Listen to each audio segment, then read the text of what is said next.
we're the better team. Absolutely. I thought both coaches were on message. Nick always preaches, forget the scoreboard, do your job, win your individual battle. And you see Coach O, it's go Tigers, we play emotional football.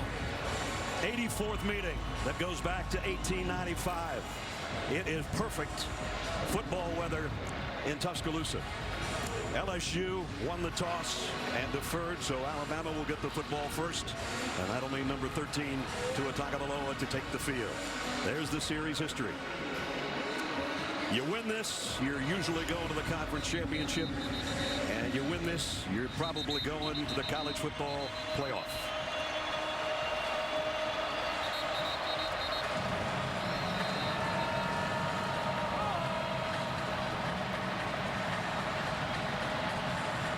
About 102,000 with us.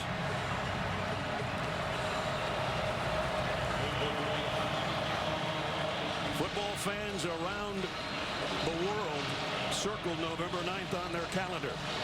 They wondered, might they both be undefeated?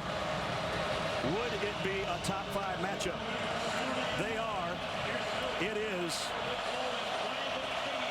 It's on. From a yard deep, Henry Ruggs. Ruggs found a little seam, got across the 25, and he's out around the 28-yard line.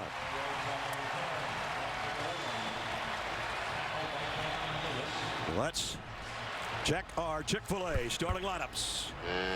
And it all starts with number 13. 20 days removed from a surgery on his ankle. Tua Tagovailoa, and even having missed that last game, sensational numbers. Coming in, 27 touchdown passes, only 2 interceptions. He's a special player. Alabama starts out with 6 offensive linemen. They got an extra guy in there. 3 tackles. Jerry Jeudy in motion to the top of your screen on first down from the 29. Play action. Tagovailoa all day to throw, and he's got it complete to Henry Ruggs. Out to midfield. If you're listening at home, anytime Brad Nessler says he's got all day to throw, you can expect something like this. Pickup of 20 to the 49. One play, 1 first down. Now Najee Harris. A little hesitation. The high step down the sideline. 2 huge plays to open things for the Crimson Tide. The biggest improvement for this Alabama team has been their offensive line, and that has sprung Najee Harris.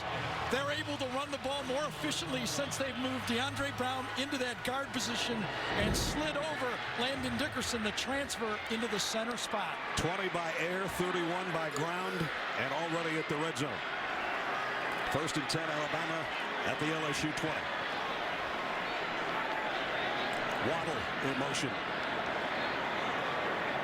And comes back the other way, and he'll get the toss from Tagovailoa trying to get to the edge, and he got there somehow. Knocked out at about the 11-yard line. I thought they had him bottled up, but he's just too fast. Nobody produces more missed angles on tackles than Jalen Waddle. Terry Vincent, number 5, comes up, misjudges Waddle's speed. He's got explosive start-stop speed. I mean, we talk about Ruggs, talk about Waddle, talk about Jeudy. Pickett. There's a guy all over the field that can run, but none much faster than Waddle. 3 wideouts up top on second down and a yard. Everybody looks to the sideline.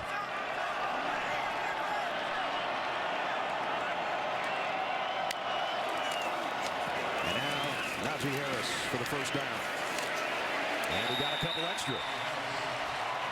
First and goal, Alabama.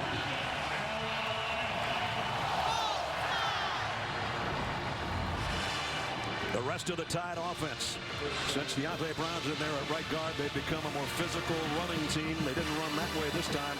They came to the left to set up the first and goal.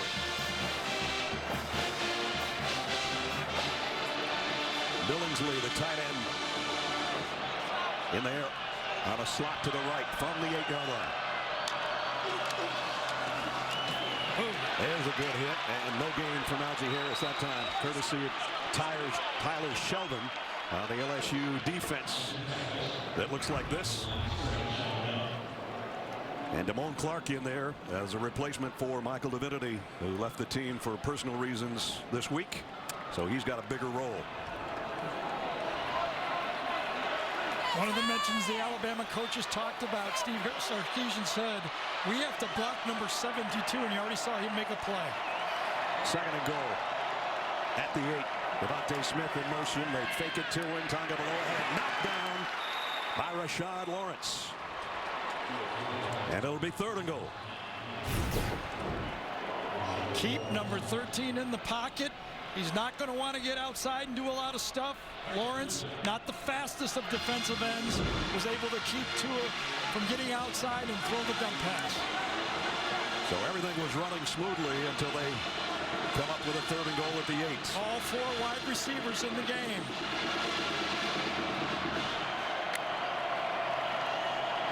LSU shifting defensively on the front.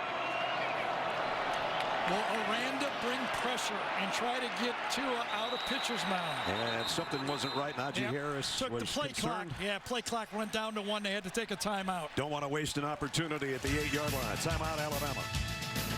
You sure did. A little heightened security at Bryant-Denny Stadium. We had the largest crowd ever 3 hours before a kickoff at a stadium in history, I think. To watch warm-ups, right? Exactly. Most watched warm-up ever. Well, Alabama warmed it up until LSU came up with another couple of good stops defensively, and it forces third and goal. Alabama in this situation likes to cross their inside receivers and then get a deep receiver running at the back of the end zone. Usually Ruggs goes to the back end zone. Ruggs is on top with Judy in the slot. Waddle there with him. Empty backfield. Third down to go. Pressure coming. Tagovailoa has to scramble around. He's going to run on that bad ankle. Lost the football, and LSU's got it. Ray Thornton has Tua just dropped the ball. You cannot simulate game action. You can test it all you want, but when you get in the game, now you instinctively make moves. And this time, can't blame that one on any ankle, can you? It just pops right out of his arm. And you know, it kind of rolled on him at the end, too. Yes.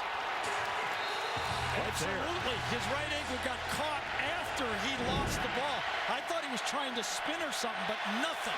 Just lost the football. The Tigers take over at the 8-yard line.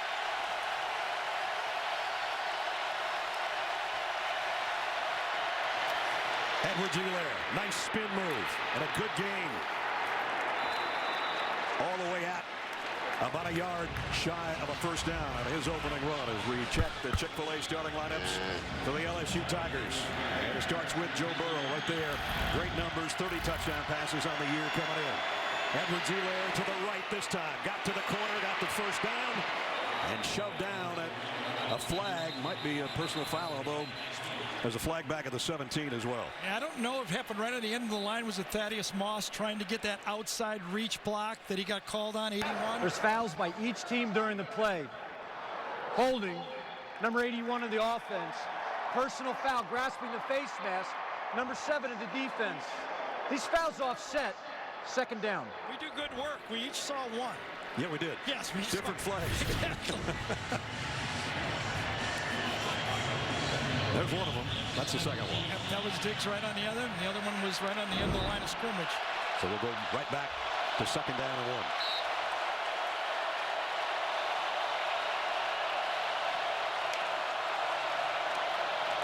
Edwards-Helaire in the middle this time, and he's got the first down. Let's check the rest of the Tiger offense for you. And Edwards-Helaire, it didn't matter if you talk to the defensive coaches for Alabama or the offensive coaches for LSU, they say he's the key today. So far, he's got a first down. We had 136 in the game we did against Auburn.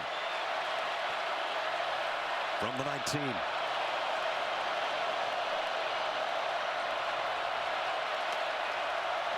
Jamar Chase was in the backfield with Burrow. Burrow was looking toward him, and now he'll run. And as he does, usually gets good positive yardage. So interesting, the two quarterbacks come into this game, advertised it's going to be a passing game. both quarterbacks early in the game have a big run. Right. One is a turnover, and one sets up second and short for a first down. Empty backfield for Burrow on 2nd and 3. And that produces the matchup, the linebacker on the running back to the outside, and that helps Joe Burrow decide what coverages Alabama is in. Man-to-man with the linebacker out there with the running back. And the running back is Edwards-Helaire up on top. Burrow throws down the sideline. What a perfect shot to Jamar Chase. Yeah, perfect. I don't know if there was a rub or not. I wonder if Helaire came in. Yes, Helaire came in and got the pick. Edwards-Helaire on Patrick Surtain on that play. Just a little bit of a pick at the line of scrimmage, and that's what freed up the player. 22-yard gain out to the 49 and another LSU first down.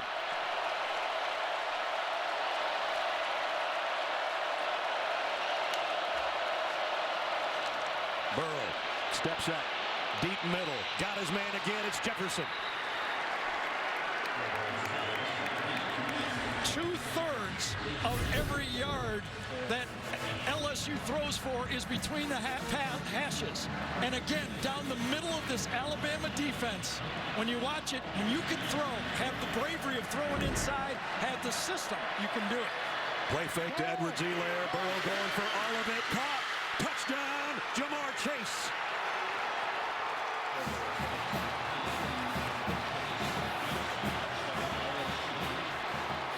"33-yard touchdown pass for the Tigers."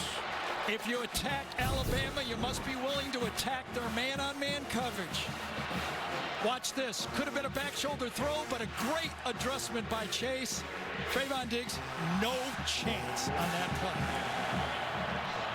That was pretty, wasn't it? Sure was. It was 92 yards worth of pretty in 6 plays. Joe's right on target. 3 for 3, 74 yards. Holy cow. Cade York for the point after. Kick is up and good. Following the fumble by Tua Tagovailoa at the 8-yard line. 92 yards and some big chunks. This is what started it. Ray Thornton picks up the loose ball. Joe Burrow goes to work, and Jamar Chase, his 10th touchdown catch of the year, and the Tigers draw first blood. To bombing for Burrow. Long time in between leads for LSU over Alabama, as you saw that graphic. They got the leads. Yeah, what a drive. Showed you everything on why LSU comes to this game believing they have the team to beat Alabama. And Ruggs will let this one go. Tua will bring him out to the 25. Here's a look back at the first drive. Yeah, it started out real smooth. Plenty of time to throw the ball, step into it. Nice catch by Ruggs. Then trying to get out of the pocket. You can see Tua just not as nimble and then running. You know he didn't practice any of this, but he puts it in his non-throwing arm, his non-dominant arm, and coughs it up and looked like he even twisted his ankle a bit. That's what we're going to have to watch, because there's no doubt that there was something funny at the end of that run, along with the fumble. Now, Alabama's not used to being behind, especially by 7 points. Jerry Jeudy sets up shot in the slot. Tagovailoa, bootleg, look out. Had to get rid of it before he wanted to, but it's caught by Jeudy. And a flag. Yeah, probably a horse collar as well.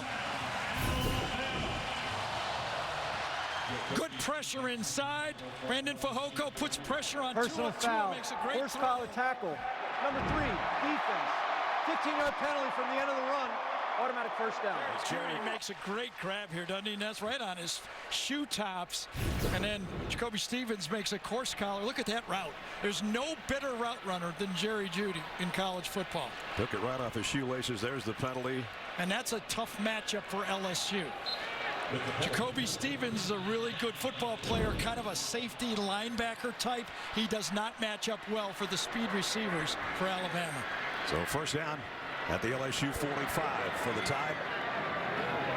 Jeudy coming around. Tagovailoa again had to throw before he wanted to. Incomplete, intended for Ruggs. Great job by Grant Delpit that time, not getting a penalty. He had a free run, and he did not take the big hit on Tua.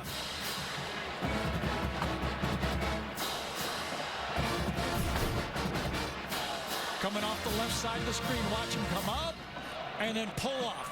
Good play. The one ankle against the other ankle. Yes, that was. They both looked okay, but boy, they've been starting to pressure so far. First throw was easy. Since then, pressure.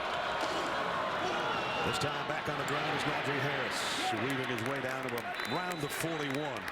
We talk so much about the wide receivers for Alabama. I think everybody thinks, well, is there a better group? Look at the comparison with LSU and Alabama's top three receivers. And if you add Waddle to the list for Alabama and Moss, the tight end for LSU, they still stay almost exactly the same. They get it done in a little different form, though, I think. Eerily similar.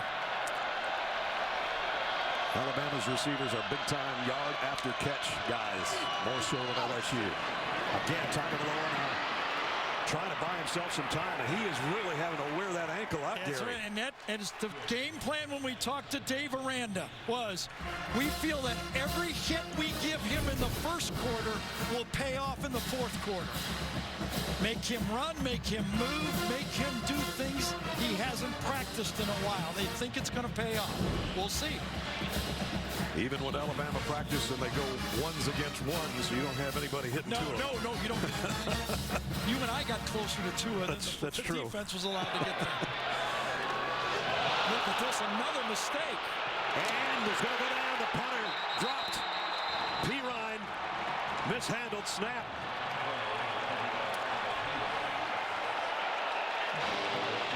The snap was perfect.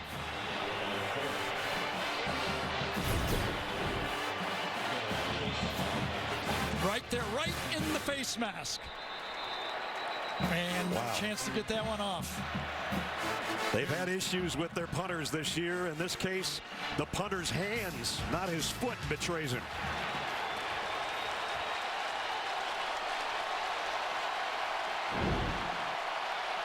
Burrow going down and intercepted by Trayvon Diggs. There's a flag down, but Alabama gets it right back, depending on the penalty. I think Alabama had 12 men on the field. This will not hold up. Another mistake by Alabama.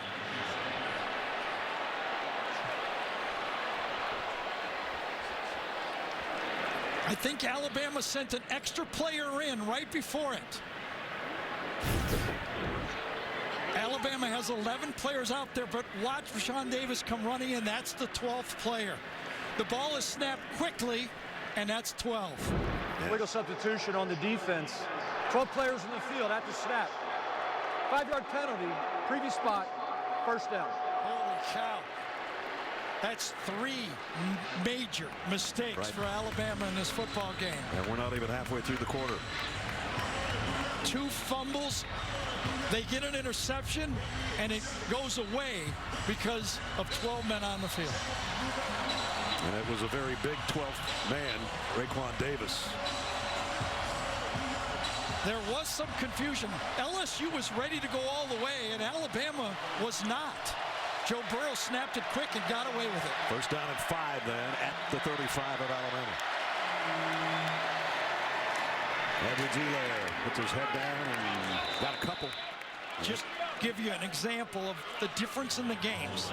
A year ago, Joe Burrow was the quarterback too, but at the end of the first half, LSU had only 10 rushes for -1 yard. They're getting better running, and Joe Burrow has thrown only 68 last time.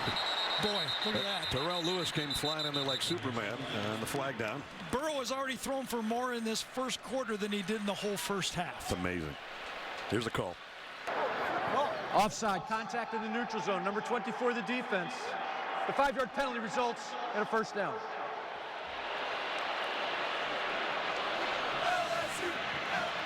Joe Burrow, a year ago, that's what he did. Sacked 5 times. He's already got a touchdown today, and he's got the Tigers back at the 27 of Alabama right now. That was his final steps. Remember, the halftime score was 16-0 to Alabama, and he only threw for 68 yards in the first half. And it ended up being 29-0 at the end.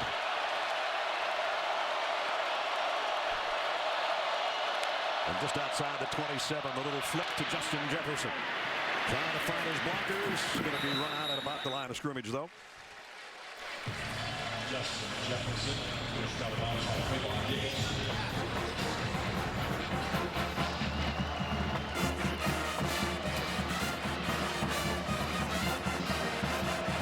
and 10 for the Tigers in an empty backfield. Edwards-Helaire, the running back, down to the bottom of your screen.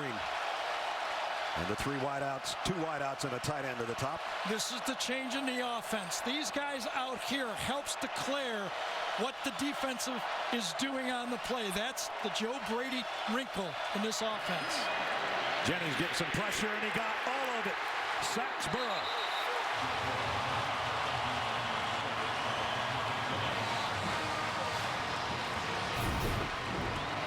Jennings coming off the right side, just gets around the edge too quickly, forces up and ends up making. And you know what irons out wrinkles? Pass rush. Yeah. Those wrinkles aren't as good when those guys up front are coming at you. The fifth sack of the year for Jennings, and it puts LSU behind the sticks for the first time. 3rd and 17.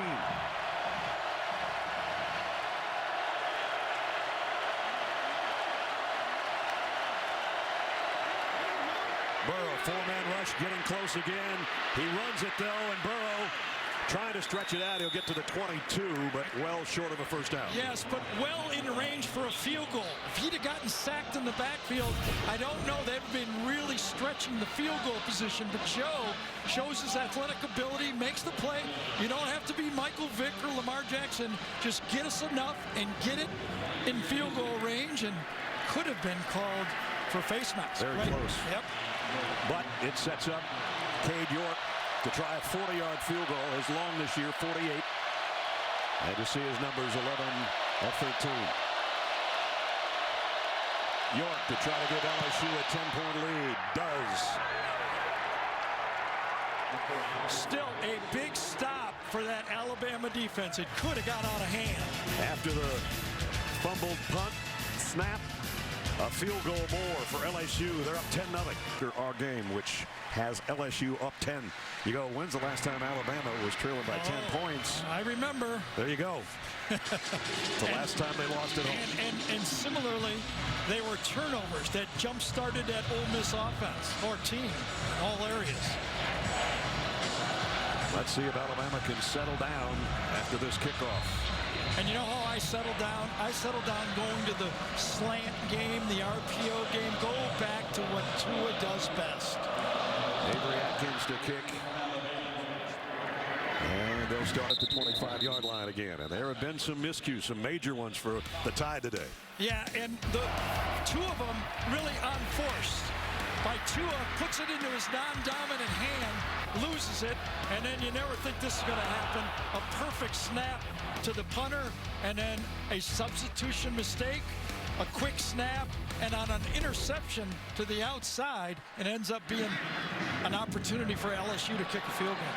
Haven't been behind by 10 this year. Rhythm throws. I think they got to go to the rhythm throws in the pocket. Quit trying to prove that Tua can get out of the pocket. Just do what he does best. They got Waddle in the backfield behind Tua. And now he'll flush out of there on first down. They're going to throw it right out in the flat to him. And he got about 5. Just move the sticks 4 or 5 yards at a time. Get one down the middle. Relax. Remember, Tua with the injury, let's not think too much about him, how much flexibility he has in his ankle. He really didn't do much for 20 days. Right. A little rusty. Watch practice, was very controlled. This is full competition, and he hasn't had practice even in 20 days. At least full go practice. High snap, Ryan Robinson gets the handoff, and he's going nowhere. Drop for a loss. Apu Ika. Last year was the other ankle, remember? 27 days after ankle surgery, that's what he did against Oklahoma. No disrespect to anybody, but this LSU defense a little better than Oklahoma. We were thinking the same thing. I always think I'm on the right track when you know the finish. I'm right there. I got that one right. 3rd down and 6. Empty backfield, so it's a throw coming. Hey, they're giving him the look of bringing extra people. They do bring extras. And he's got to wheel and turn and throw it off balance and out to the sideline. Man, oh man, Dave Aranda is doing it. He brings in Marcel Brooks, another true freshman, hybrid, safety linebacker type, right up the middle, and there's no way Tua, whether his ankle was 100% or not, could have got away from that one, and he gets spun, and how many hits can he take? That's the question. That's an awful lot of hits in one quarter so far, that's for sure. When we talked to Dave Aranda, he said we have to test that ankle. This time P. Ryan handles the snap.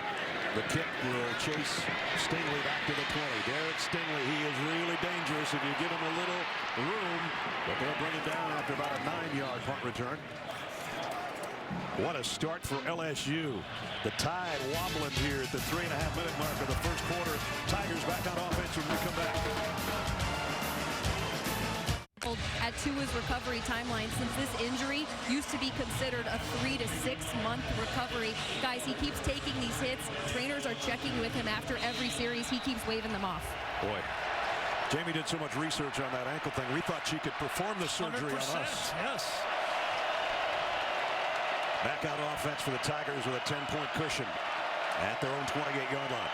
How about this first down, and Alabama has 6 defensive backs on the field against LSU. Doesn't sound right, does it? Edwards-Helaire.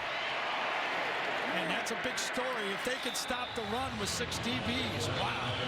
Got about 3. Alabama defensively, Terrell Lewis and Avery Jennings have to apply pressure on Joe Burrow. Jennings does have 1 sack today. Lewis has 1 offside penalty. They're the bookends, 33 and 24. 2nd and 7.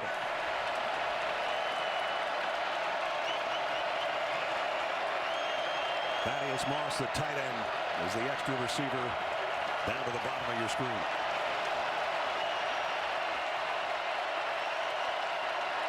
Into the eyes of Joe Burrow.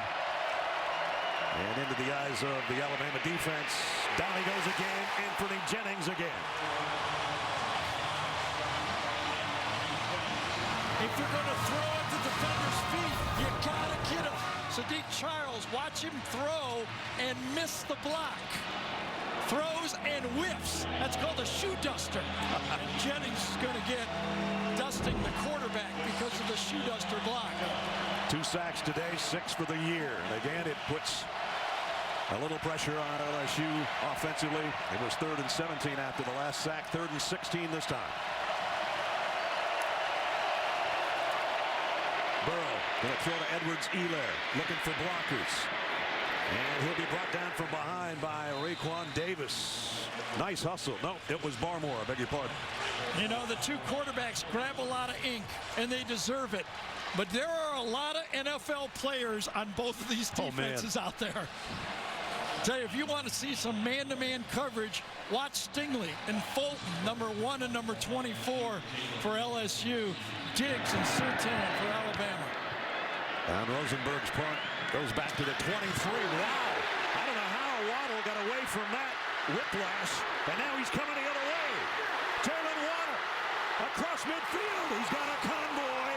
Waddle, he's gone. Touchdown.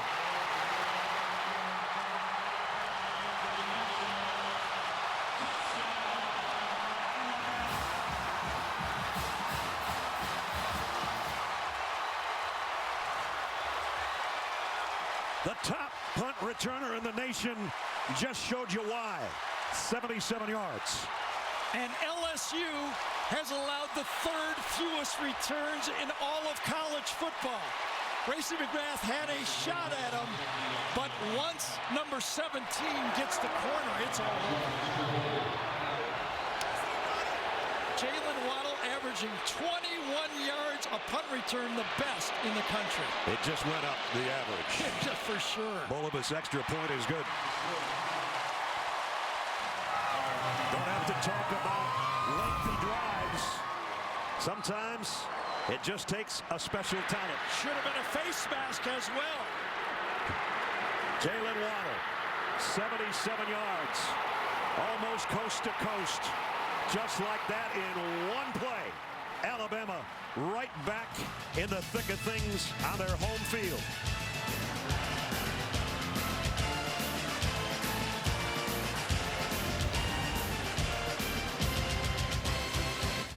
Oh, great presentation, Tim.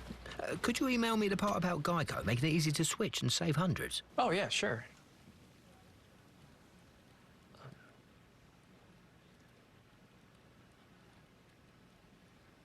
You don't know my name, do you? Of course I know your name. I just get you mixed up with the other guy. What's his name? What's your name? Switch to Geico. You could save 15% or more on car insurance. Could you just tell me? I want this to be over.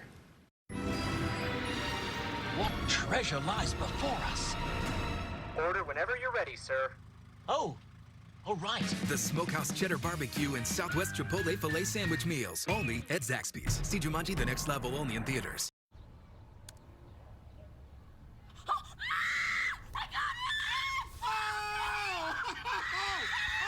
To start a college savings plan, find an advisor at massmutual.com.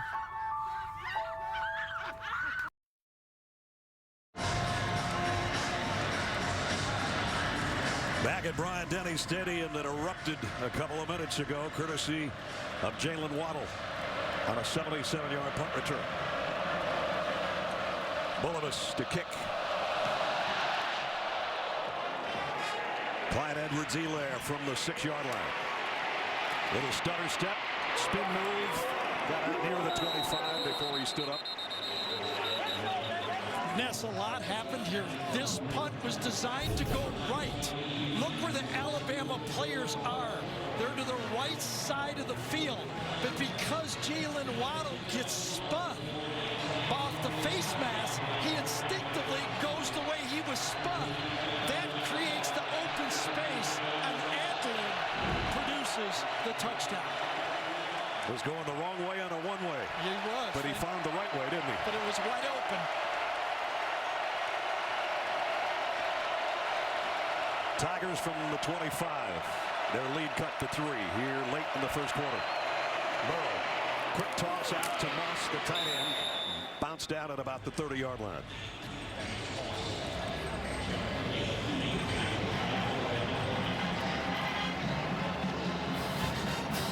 First punt return touchdown against LSU in a long time. Javier Arenas, who's a great punt returner. I talked to him at practice on Thursday. I said, Javier, what do you remember about this series? He said, I played terrible until I had the punt return. Second down at 4. Edwards-Helaire gets popped, spins away a little bit from Xavier McKinney, but he's still short of the first down. And if this Alabama defense is going to be able to control the run with 6 defensive backs on the field, they will be successful. Quick snap, Edwards-Helaire. Well, he got the first down. He paid the price. Markale Benton with the tackle. You could see the tempo. Fast football, trying to catch this Alabama team off balance to just gain enough of an advantage to get the first down. That's where he had to get, and he did, and that was all. And that will be all for quarter number 1. Boy, a lot of big plays already in 15 minutes, that's for sure. Ed Orgeron's team on the road with the lead, 10-7 at the end of 1. We'll return to Tuscaloosa after this message. And 2 Tigers leading third-ranked Tide of Alabama by 3 as we start the second quarter at Bryant-Denny Stadium. LSU first down at its own 35.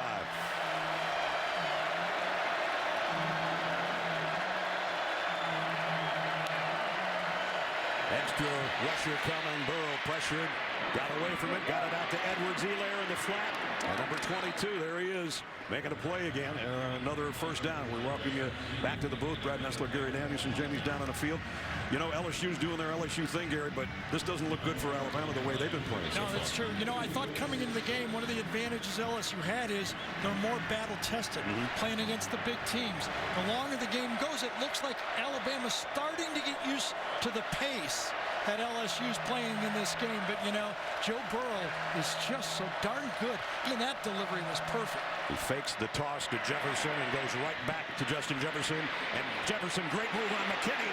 And a first down, and he's still going down to the 36-yard line.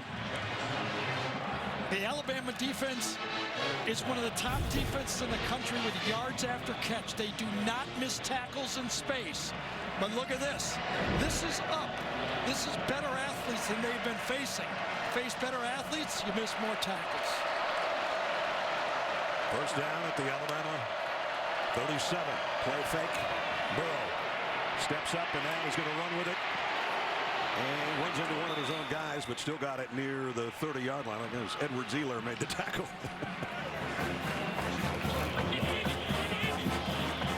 8 straight to start the game, including a touchdown. Not so good for Tua. 4 of 8 for 49 yards so far. Edward Zeeler broke one tackle. He won't get away from the second one, though. Markale Benton hit him first, and then Jennings cleans up. Let's check in with Jamie. Well, it was an impressive return for that touchdown, but Jalen Waddle went right to the medical tent immediately after, and he actually just jogged into the locker room. Not sure why, but he was jogging, so no limp or anything. I'll try to find out more. God, I think he's thinking about his neck. The way it was twisted on that one play. Here's an opening. Terrace Marshall is gone.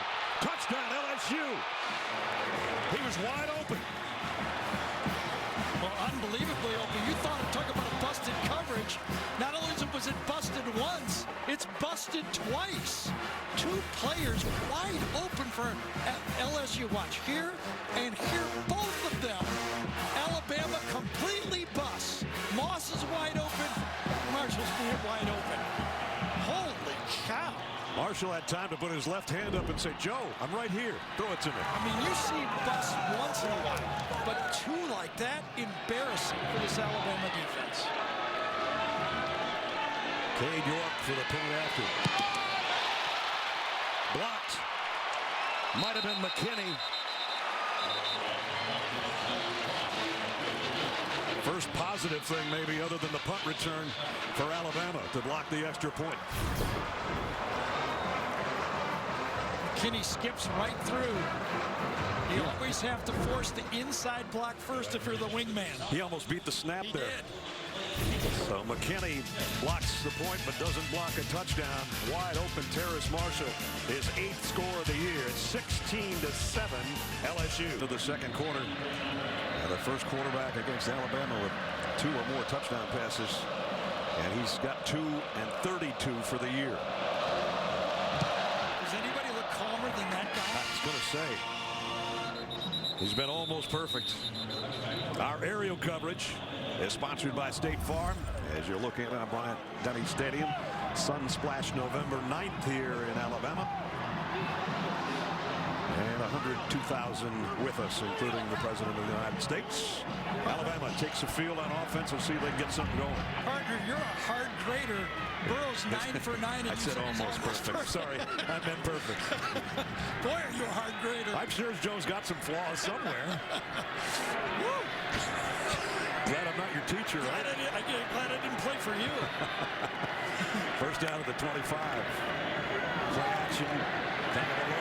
Down the sideline, and he overshot Devontae Smith. Now, there's 2 sides of this, staying in the game for Tua. Yes, his ankle may get a little sore, but maybe he'll pick up the tempo of competing in this game. Because right now, he is not in sync at all in this football game. He took 2 complete weeks off, and then he went controlled practices. He does not have the feel of complete high-level competition so far. He's had the feel of Rashad Lawrence a couple times at his grill, including on that last pass. 2nd and 10. Brian Robinson trying to get wide. He's not going to.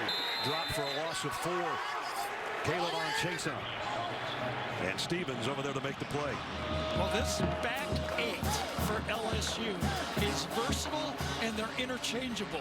You don't know where Chason or Delpit or Stevens or Phillips or Queen, will line up on every play. Dave Aranda moves them all over the field. So far, they haven't missed Michael Divinity, who left the team this week. They've been picking up the pace for him in that spot. 3rd and 13. Tagovailoa has to step up with some pressure down the middle. Completes it to Judy. Judy with a nice cut. First down, Alabama. Najee Harris is the guy that gave Tua time to throw the ball in the pocket. Look how he goes across the quarterback and allows Tua to step up and deliver. That's his game. If he can stay in the pocket and throw, he's going to produce yards. 20-yard pickup to the 22, and a flag flies, and a false start on the Tide. False start. Number 6, offense. 5-yard penalty. First down. It's been a messy start for Alabama, but you know, as penalties go, this is one of the worst Alabama teams Nick Saban's had in penalties. They're ranked 110th in the country in penalties per game. There's some other SEC schools on that list of Yeah, there are. There's 5 of them that are ranked over 100. 3 so far against Alabama. That last one backs them up to first down at 15. Heat coming from behind, had to get rid of it, was hit as he got it to Najee Harris, and Harris back to about the 44. See, this is why Najee Harris is coming on strong. We showed you how he picks up the blitz the play before. Tua's going to have to get rid of this ball just as he takes another hit. You know that they believe, LSU believes, that that will pay off later. But when Najee gets the ball, he's a tough tackle. 240 pounds, but he is nifty. Christian Fulton is the man down. We'll check on him when we come back.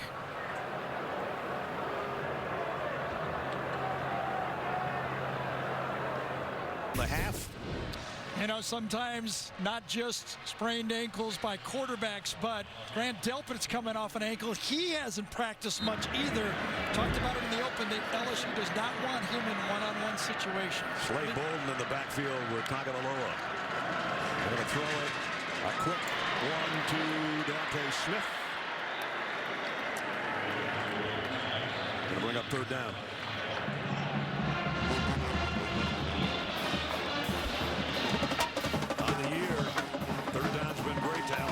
So much today. You know, it's amazing. We've gone through this quarter and a half almost now, just over a quarter, and we still haven't called the name Derek Stingley except on a punt return. Fulton back in the game. But you'd think a true freshman corner would be picked on. So far, nothing his way. Well, they're finding out that picking on him is not worth it. He's got 4 interceptions on the year. Judy in motion, empty backfield on 3rd and 5 for Tagovailoa. They're pressuring him again.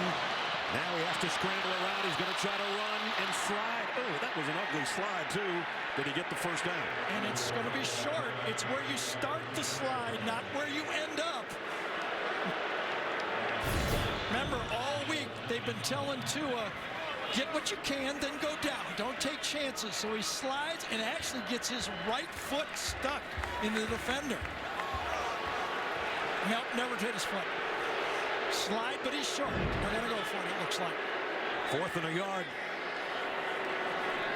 And it's Wildcat with Brian Robinson and Slade Bolden both in there. He'll run it, and was he getting there or not? Oh, boy, right at the end, I think he spun forward. Was his knee down? Well, this will be reviewable. It was close.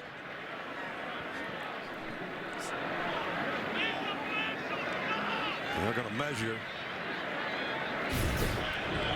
Bolden took the direct snap. Fake. Was his knee down before he crossed the line? We couldn't see. Wherever the spot is, it stays. He spins forward. I think he may have landed on an LSU defender. That would have given him the extra yard, because otherwise he'd have been stopped short, and it still may be, but we're bringing the chain gang out to make sure, and it is a couple of chain lengths shy. LSU takes over on downs. And I think Coach Saban just said, are you not going to review the spot? If I'm reading lips correctly. Remember a year ago, as we say, we go to review here, a year ago, Alabama ran the Wildcat in short yardage, and they were successful. The only difference is the guy running it was a #1 draft pick, Josh Jacobs. But doing pretty well for the Oakland Raiders.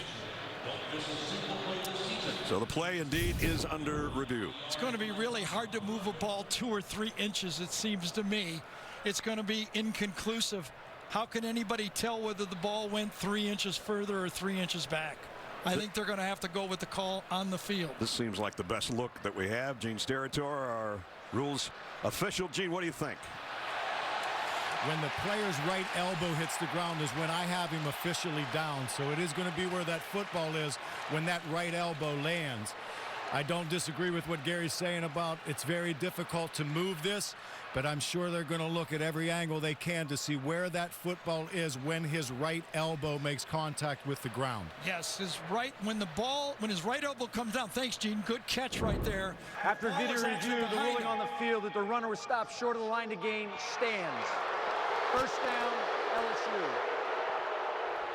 So even though he reached it out when his elbow, Gene saw it, when his elbow was down, the ball was on the opposite side of his body, had to stand. So at the 9:48 mark, circle that, because a fourth down failed conversion gives it right back to this high-powered LSU offense. Josh Jacobs versus Slade Bolden. Remember that too. Davis Price in the backfield with Joe Burrow this time, just outside the 48-yard line. Can this Alabama defense find their assignments, number one? Burrow, plenty of time, comes back across the field to his tight end Moss, who dropped the ball but covered it. Give credit to that LSU offensive line on this one. Ness called it again. You look at the end of it. Get it. Thaddeus Moss. Ball comes out. Clearly it's out and free. Now the give is to Davis Price, and he's a little bit short. You know what we haven't seen much of in this game? The RPOs. Right. Where have they been? Yes. Now that you mentioned it. Neither team has done any of them. Davis Price stood up. He's not going to get there. Terrell Lewis was the first guy there. Raekwon Davis helped out. Well, Nick Saban went for it on 4th and short. Didn't get it. This time, hurry-up offense for LSU. Stuffed inside by Alabama. Will Ed Orgeron go for it? Answer is yes.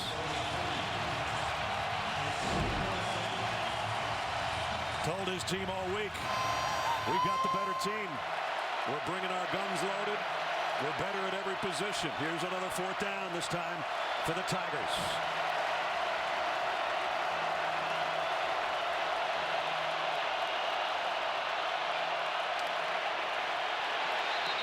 Burrow calmly throws for the first down. Delay a game. They did not get it off in time. There's a flag on the field. Delay game. Offense. 5-yard penalty. Fourth down. That'll change it to a punt. When it goes to 1, the back judge will look at the ball. If it's not snapped, he throws his flag. Good job. That was a delay. And instead of a first down, it'll be a punt for Von Rosenberg. And remember, that guy has the 7 points for Alabama the last time he touched it.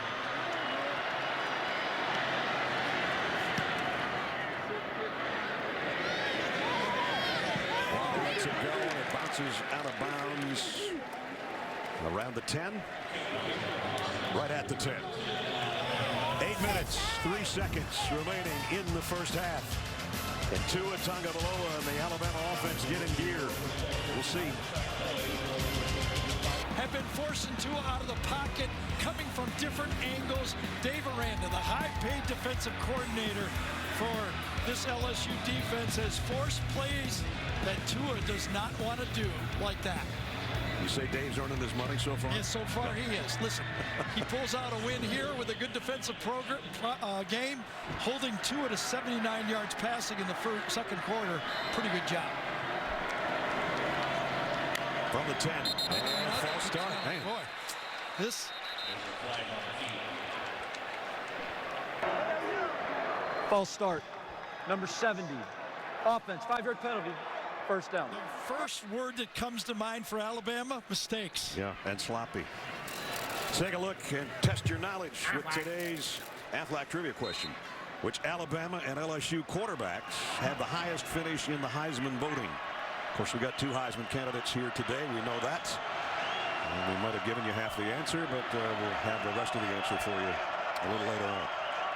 Backed up to the 5 now. Here comes Jacoby Stevens with a blitz off the side, and incomplete, intended for Judy. Delpit with the hit. What a throw by Tua. He had Jacoby Stevens right in his face, and he throws an RPO this time. Watch this pressure. Watch this throw. Holy cow, and what a catch by Judy. A strike right between two LSU defenders. Jostles him, but was it incomplete? It would have been a catch by Judy. Sorry, but what a throw. Well, Judy heard Delpit coming a little bit. Yes, he did. Although it was in front of him, it was catchable. And when you're the Bolitnikov winner from last year, he caught a lot of those. 2nd and 15. Devontae Smith, only one catch today. Trots out to the top of your screen. Tagovailoa will come back the other way. Judy's got another catch, but only to the 10, and Kerry Vincent's all over him. 3rd down and a big one coming up deep in their own territory for the Crimson Tide. You know, I know that's not a highlight play, but Kerry Vincent coming up and tackling the short pass for Alabama. Teams have not been able to do that. That's what you have to do. Short passes have been touchdowns for Alabama. Vincent comes no yards after catch. Saw that shot of the crowd. Everybody's stunned in here. The biggest eruption was the applause for the president and the playing of Sweet Home Alabama. They haven't had anything to cheer about other than the punt return so far. Tagovailoa at his own goal line. Tua fires complete to Judy on the run. Judy across the 35. He's the best route runner. Reminds me actually of Amari Cooper, the way he runs his routes. Watch this. He comes in and then goes back out. Beautiful. Sticks his foot in the ground. Fulton had no chance on that one. How would you like to cover this guy? No thanks. Tua had a good pocket. The offensive line did a good job of keeping him clean, and he delivers. Tyler Shelvin, the nose tackle, is the guy down on one knee, and that will bring us a timeout here at 7 minutes remaining in the half. Upstairs to Ness and Gary. Thanks, Zuck. Tyler Shelvin headed to the tent on the sideline after being shaken up on that last play. Jerry Jeudy caught that last ball. We talked to him yesterday. Said, explain you 4 guys. He said, well, Ruggs is a speedster. Smitty catches everything. That's Devontae Smith. Waddle's quick twitch. And I'm the best route runner. I think he nailed it. I think he did too. And you know what else? They're all going to need financial advisors someday, 3 or 4 years from now. That's right. He said they call us the ride-outs now. We catch and we just ride out of everybody's vision, usually. You know, LSU was not in a sack, but they had pressure. Tua deep on the sideline. Devontae Smith, who catches everything. Touchdown, Alabama.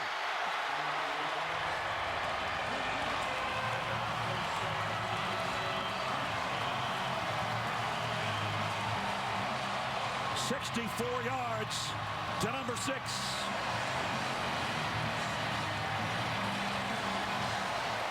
Now the crowd's into it.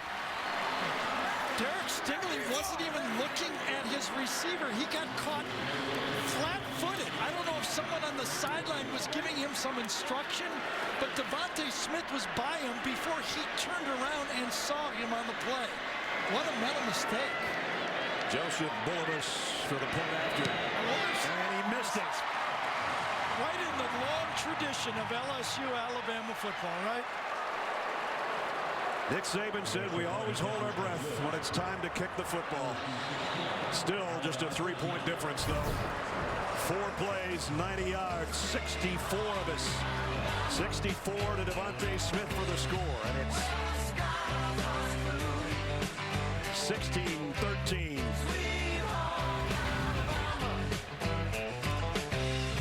The Home Depot delivers. Now with same-day express delivery on the things you need most, and free delivery on over 1 million more. No membership required. Want it even faster? Shop online and we'll have it ready for pickup in as little as 2 hours. Or tell us when you'll be home and get whatever you need delivered to your doorstep. This is how doers get more done. Just say when, where, and how you want it. The Home Depot. More saving, more doing. Hey, man. Oh, man, how you doing? My, how the tables have turned. What tables? Well, you have 2 agents, now I have 2 clients. You've met my new Mahomie, Patrick Mahomes. We're friends. What? Is that why we're here? Well, that's why I brought you here. I don't know why he's here. Well, Aaron takes his favorite agent everywhere. Well played, State Farm. Did we just have a breakthrough? No, don't think so. Okay, great. Good.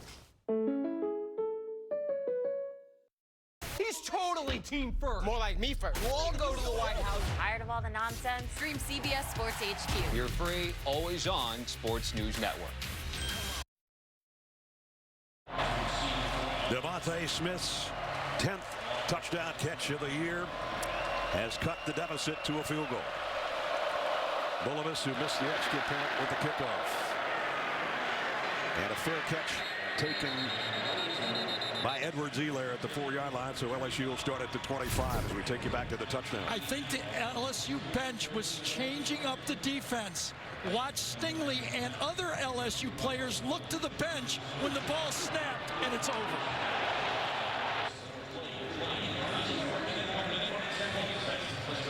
Devontae Smith, who we saw against Ole Miss, Stingley's pointing the other way. He's saying, coaches, leave me alone.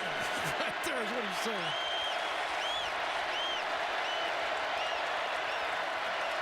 Now the crowd into it. Play action, Burrow going deep, and he's got Jamar Chase all the way to the 40. Does this feel different or what? Brad, you started off the thing that's got a different feel. This is why. Plays all over the field. This time, Chase beats Diggs on the play, and it's delivered. Burrow still hasn't thrown it in completion. He got away from the rush. Still hasn't thrown an incompletion. You don't have to be Lamar Jackson. You just have to be nifty in the pocket. And watch this niftiness in the pocket. Keep your eyes up and deliver. That's why a lot of people are saying he's going to be the first quarterback drafted. I'm going to say this. It's going to be one of these 2 guys. He's a yard away from a 3,000-yard season right now. 2nd and 4. He's got his 3,000-yard season. He's got Jamar Chase again to the 20. How about this game? 16-13 game. We've got one quarterback coming off a sprained ankle who had surgery 20 days ago, and the quarterback for LSU is 13 for 13. At the 20. One of the best red zone offenses in the country in LSU. They're there again. Burrow, play action. Goes to the end zone, overshot Chase, and Chase is looking for a flag from Trayvon Diggs, or I should say the back judge, doesn't get it. Well, Trayvon Diggs is being very physical on this play. He was beaten one earlier, does it again, and just messes up the, it got grabbed in the back. That's what Chase was yelling about. He's got a complaint, doesn't he? He sure does. Yes, he does. There's the red zone offense I was talking about. First incompletion for Burrow today on that last snap. With an asterisk. Exactly. Burrow out in the flat. Edwards-Helaire. Maybe a 2-yard gain. Shane Lee is holding on for dear life, the middle linebacker. And it'll bring up 3rd down.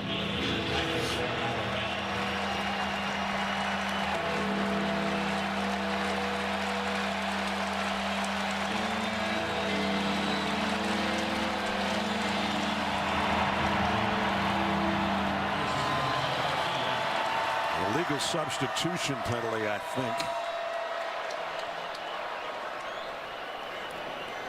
It's the question of whether Nick Saban's going to take it. Will he give him 2 downs? An eligible player downfield, number 6 of the offense. An outside receiver, the left side of the formation, was covered up and went downfield during a forward pass. The penalties declined. The result of the play, 3rd down. Thought so. You don't want to give Burrow 2 chances on it. You covered up these 2 players. This player's covered up outside right there by the wide receiver. So it's 3rd down and 9. Let's see if Nick Saban dials some pressure here right now.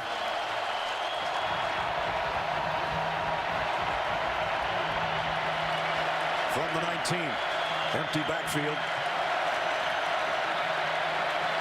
Jennings and Lewis in their track stances. Doesn't look like it. Lewis pressuring Burrow. He got away from it. Not going to get away from Raekwon Davis.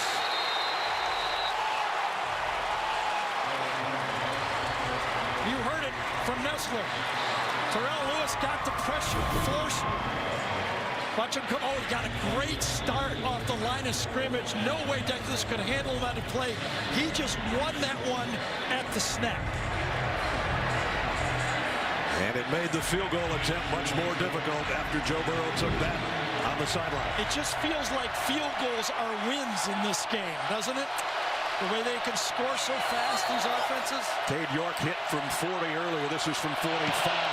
Kick on the way, and it is good. Yeah, it feels like if you're a defense and you could hold them to a field goal, it feels like a win.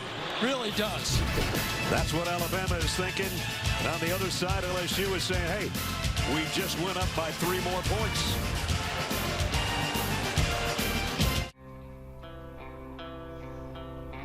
Authentic Mexican cerveza. 4.2% alcohol by volume. 1 gram protein, 0 gram fat. Yeah, tell him, coach. 12 fluid ounces. Dos Equis. Keep it interesante. I keep thinking I know who you are, and there's so much more. I keep thinking I know who you are. And? I think I've got it. Bob Hart's Abishola, Monday on CBS. Coming up, Adam, Rick, and BJ will have first half analysis, scores, and highlights on the Geico halftime report. And they'll be right here with us down on the field. Right now it's 19-13 LSU. Number 2 leading number 3 by 6. A 48-yard drive in 7 plays. A big chunk of that was Jamar Chase from Joe Burrow. Henry Ruggs on the kick return. And Ruggs coming right at you. I think his knee touchdown. Although LSU's going to make sure. Boy, that's a courageous kickoff return, isn't it, for a high-level wide receiver? He took it up in there. Looked like it got a few extra yards, but I thought his knee was down the first time. Yep, right there, he just scraped it. Yep, all the speed he had, he was hitting that crack as fast as he could. We asked you earlier the Aflac trivia question, which was the highest finishes for Alabama and LSU as far as quarterbacks in the Heisman race. Well, one was looking at you. Tua Tagovailoa, second. A.J. McCarron also a second back in 13. And Burt Jones, a great one back in the early 70s for the Tigers. We got 2 Heisman candidates here today, but one's out playing the other one so far. Yeah, but it feels like Tua's finding his game here. Brian Robinson. Nice run. Out to the 35 at the 4-minute mark. And if you're Alabama, you can feel this clock and the fact that LSU gets the ball to start the second half. Before, you really didn't think much about LSU's offense, but now they don't want to give them the ball back with 2 minutes to go and then them getting the ball again to start the second half. From the 35, second down and 3. Tagovailoa, plenty time. Lofts one and throws it to the sideline. What coverage that time by Christian Fulton, number 1 on the bottom of the screen.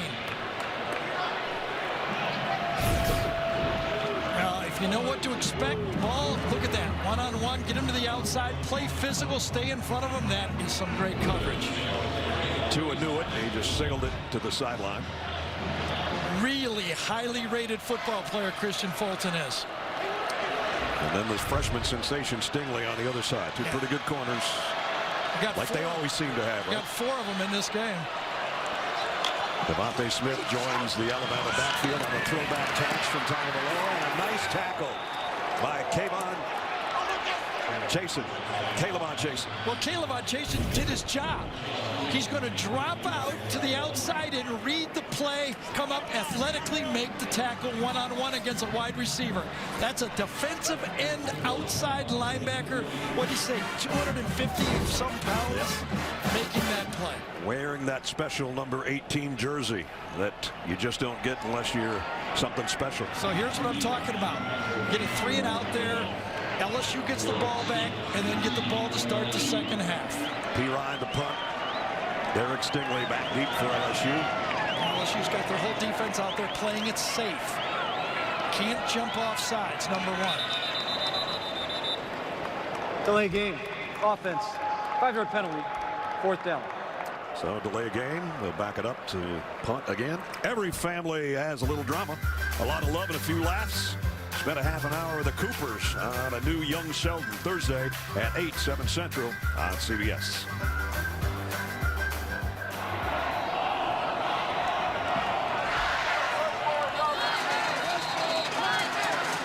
Just under 3 minutes to go in the half. And P. Ryan standing around his own 15 to take this snap. That was interesting. It was just a short timeout, and LSU wasn't ready, and Ed Orgeron took a smart timeout.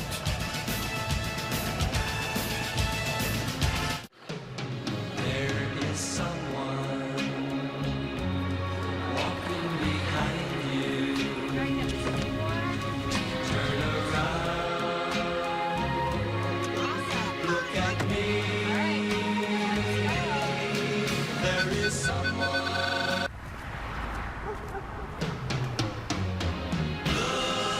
at me.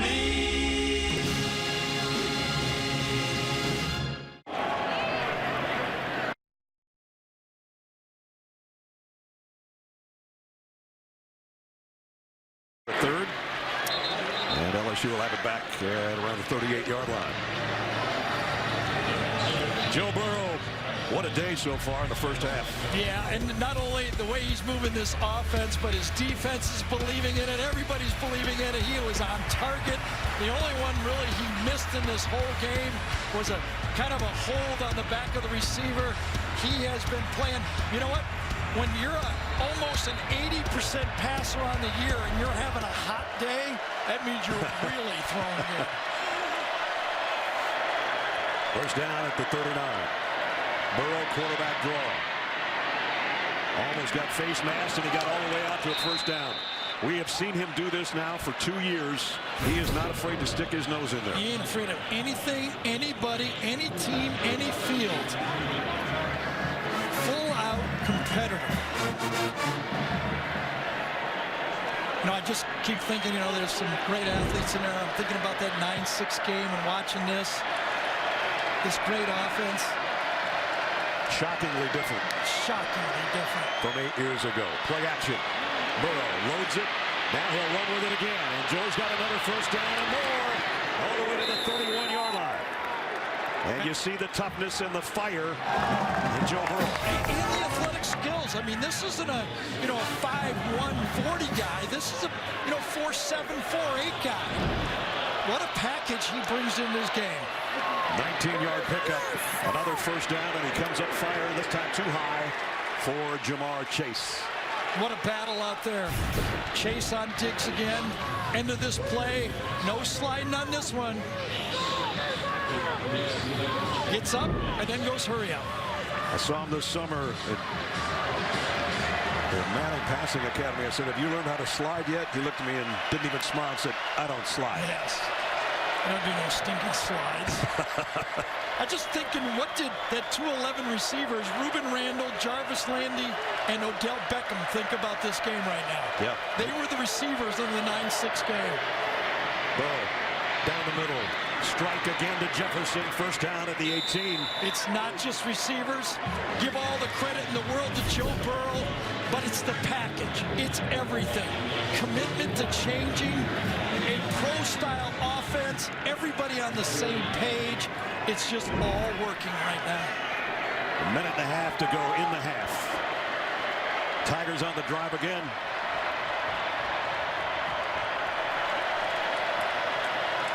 Chase in the backfield with Burrow with Edwards-Helaire, the tailback, right out to the left.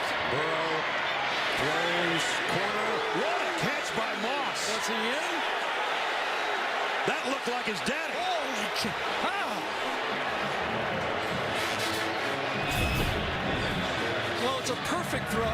Matched up on Diggs to the outside, and that's Randy-esque. Did he have his foot down? And rolling on the field in the previous play is a catch at the sideline for a first down. This play is now under video review.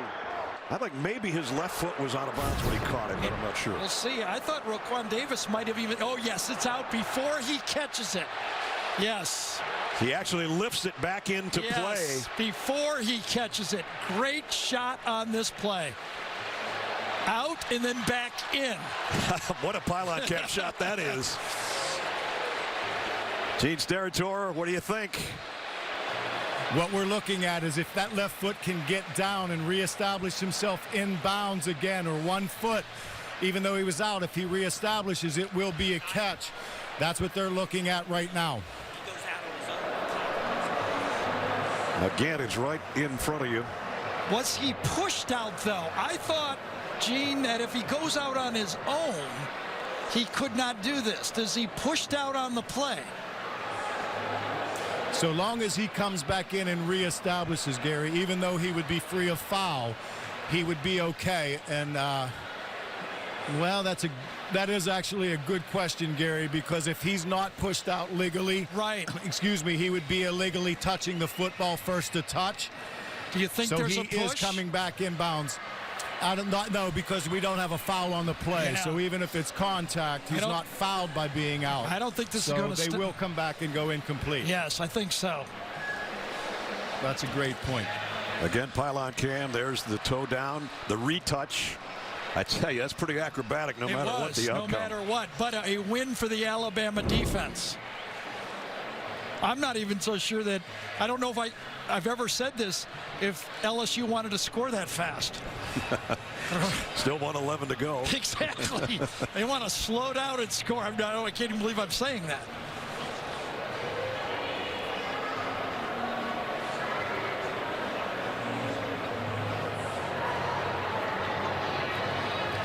I have no idea what's going to happen here. I got to admit, I don't know if he's out on his own, back in on his own, but it's going to be close. Just sit here and wait. John Bible is the replay official. John McDade, the referee on the field, and everybody just waiting along with us. It's worth it. There's Thaddeus with a big smile. Randy Moss's son, if we didn't make reference to the Hall of Fame wide receiver whose son is a tight end with wide receiver-esque hands. Steps out, catches it. Is he even established? Remember, it's called a catch on the field. I think he's got it. He's got it pinned perfectly between his hands as he landed. I think the only question for me, Ness, is what's the rule? I mean, it's like, I know he steps out. Gene,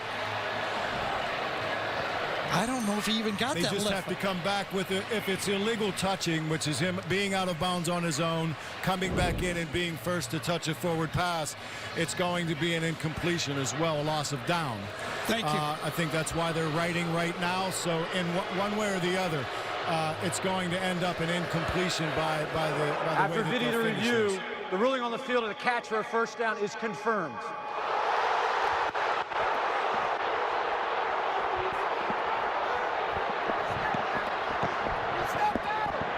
The ultimate in reality TV.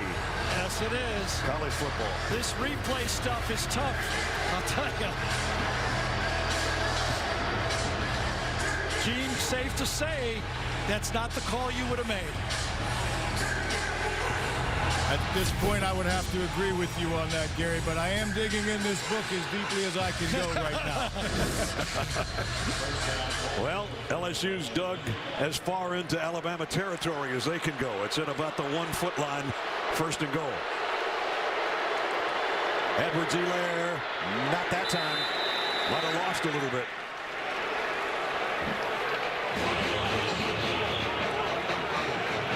Second and goal at the 1 minute mark. And now it's outside the 1. Play fake, Burrow's throw, still no go. Jefferson stopped at the original line of scrimmage. And it's third and goal. So they've tried to run inside. They've tried to pick pass to the outside. What do you do next? I'm wondering if they got a quarterback run for Joe Burrow. In the shotgun, Burrow with Edwards-Helaire. Edwards-Helaire, airborne, touchdown. Cow. If that doesn't remind you of Darren Sproles, I don't know what does. When I said Helaire, he was in midair. Touchdown, LSU. He's about 5'8", and he jumped 6 foot. 5. What a play. Good blocking front, third down, right back at this Alabama front. Touchdown, what a drive. 8 plays, 61 yards. Cade York for the point after.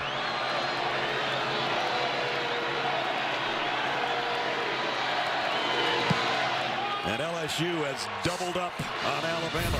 61-yard drive and 8 plays. Edwards-Helaire, the final for the touchdown.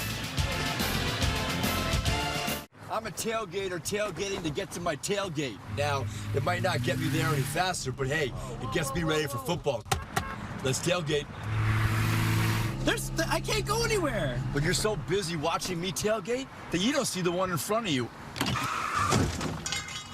When you cut rate car insurance, they might not pay for this.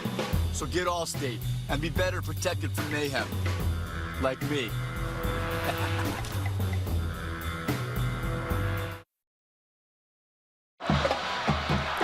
You couldn't do much better on a drive to end a quarter. Take it all the way down to 26 seconds. Get the touchdown from Edwards-Helaire. You've doubled up Alabama 26-13, and you're going to get the ball to start the third quarter. Yes, and that's what's the significance of that 3-and-out for Alabama. When I said this is a big first down, they need a first down to keep that ball away from LSU. There is plenty of football left in this game. This feels, again, I've done, 13 of these things. Wow, how different does it feel? Kick bounces at the 20, picked up by Brian Robinson, who got it out to about the 30 before he's run out of bounds. Amazon Music brings you today's Scholar Athletes. Raiden Fajoko by way of Honolulu through Texas Tech. Major communication studies, and Alex Leatherwood for Alabama. Amazon Music showing their commitment to the investment of our future by donating $1,000 to LSU and Alabama's general scholarship funds. Remember back, LSU won the opening toss. They deferred. One of the reasons these coaches love to defer is this situation right here. Getting the ball at the end of the half and then getting it to start. You know, it's almost like getting to serve twice in tennis. Tagovailoa throws down the middle, intercepted. Patrick Queen coming the other way. LSU's got it right back and another chance to score before halftime.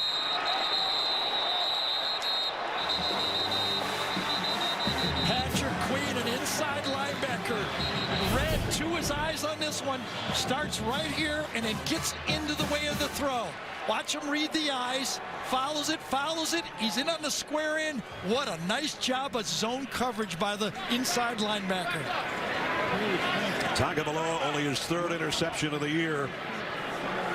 Tua never saw him. He was looking left. He was looking for the square in. Queen saw Tua's eyes and went right to the throw. There's a couple of LSU players down. Kerry Vincent and Rashard Lawrence both trying to block and get blocks for Patrick Queen after the interception, and both guys are still down. And the ball is going to be at around the 29-yard line, I think.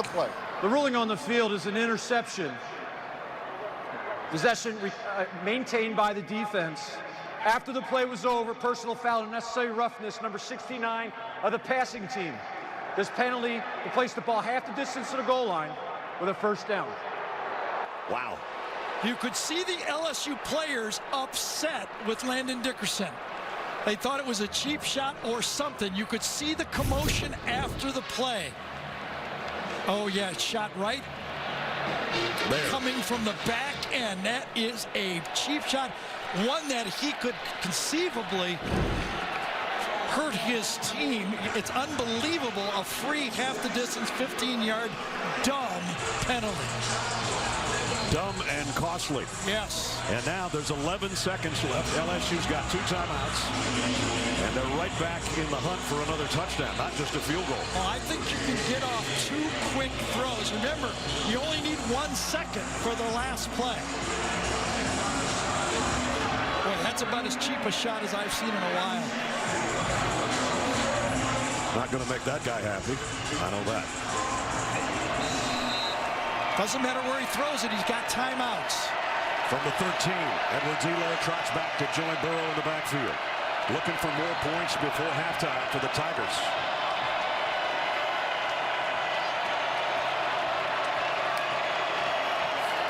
Burrow sets up, fires to the end zone. Edwards-Helaire, touchdown. There is Foles. I'm telling you, this guy's going to be a great NFL football player. He's a nightmare mismatch. Coming out of the backfield. Joe Burrow putting on a show. Edwards-Helaire putting on a show. Nick Saban doesn't like the show. First career receiving touchdown for Edwards-Helaire. There will be many more, either with the Tigers or, as Gary said, the next level. I mean, LSU has scored 10 points in the last 3 years. They're going to have 33 here in a second if Cade York hits the extra point. The fans that have made the trip from Louisiana are in a frenzy right now.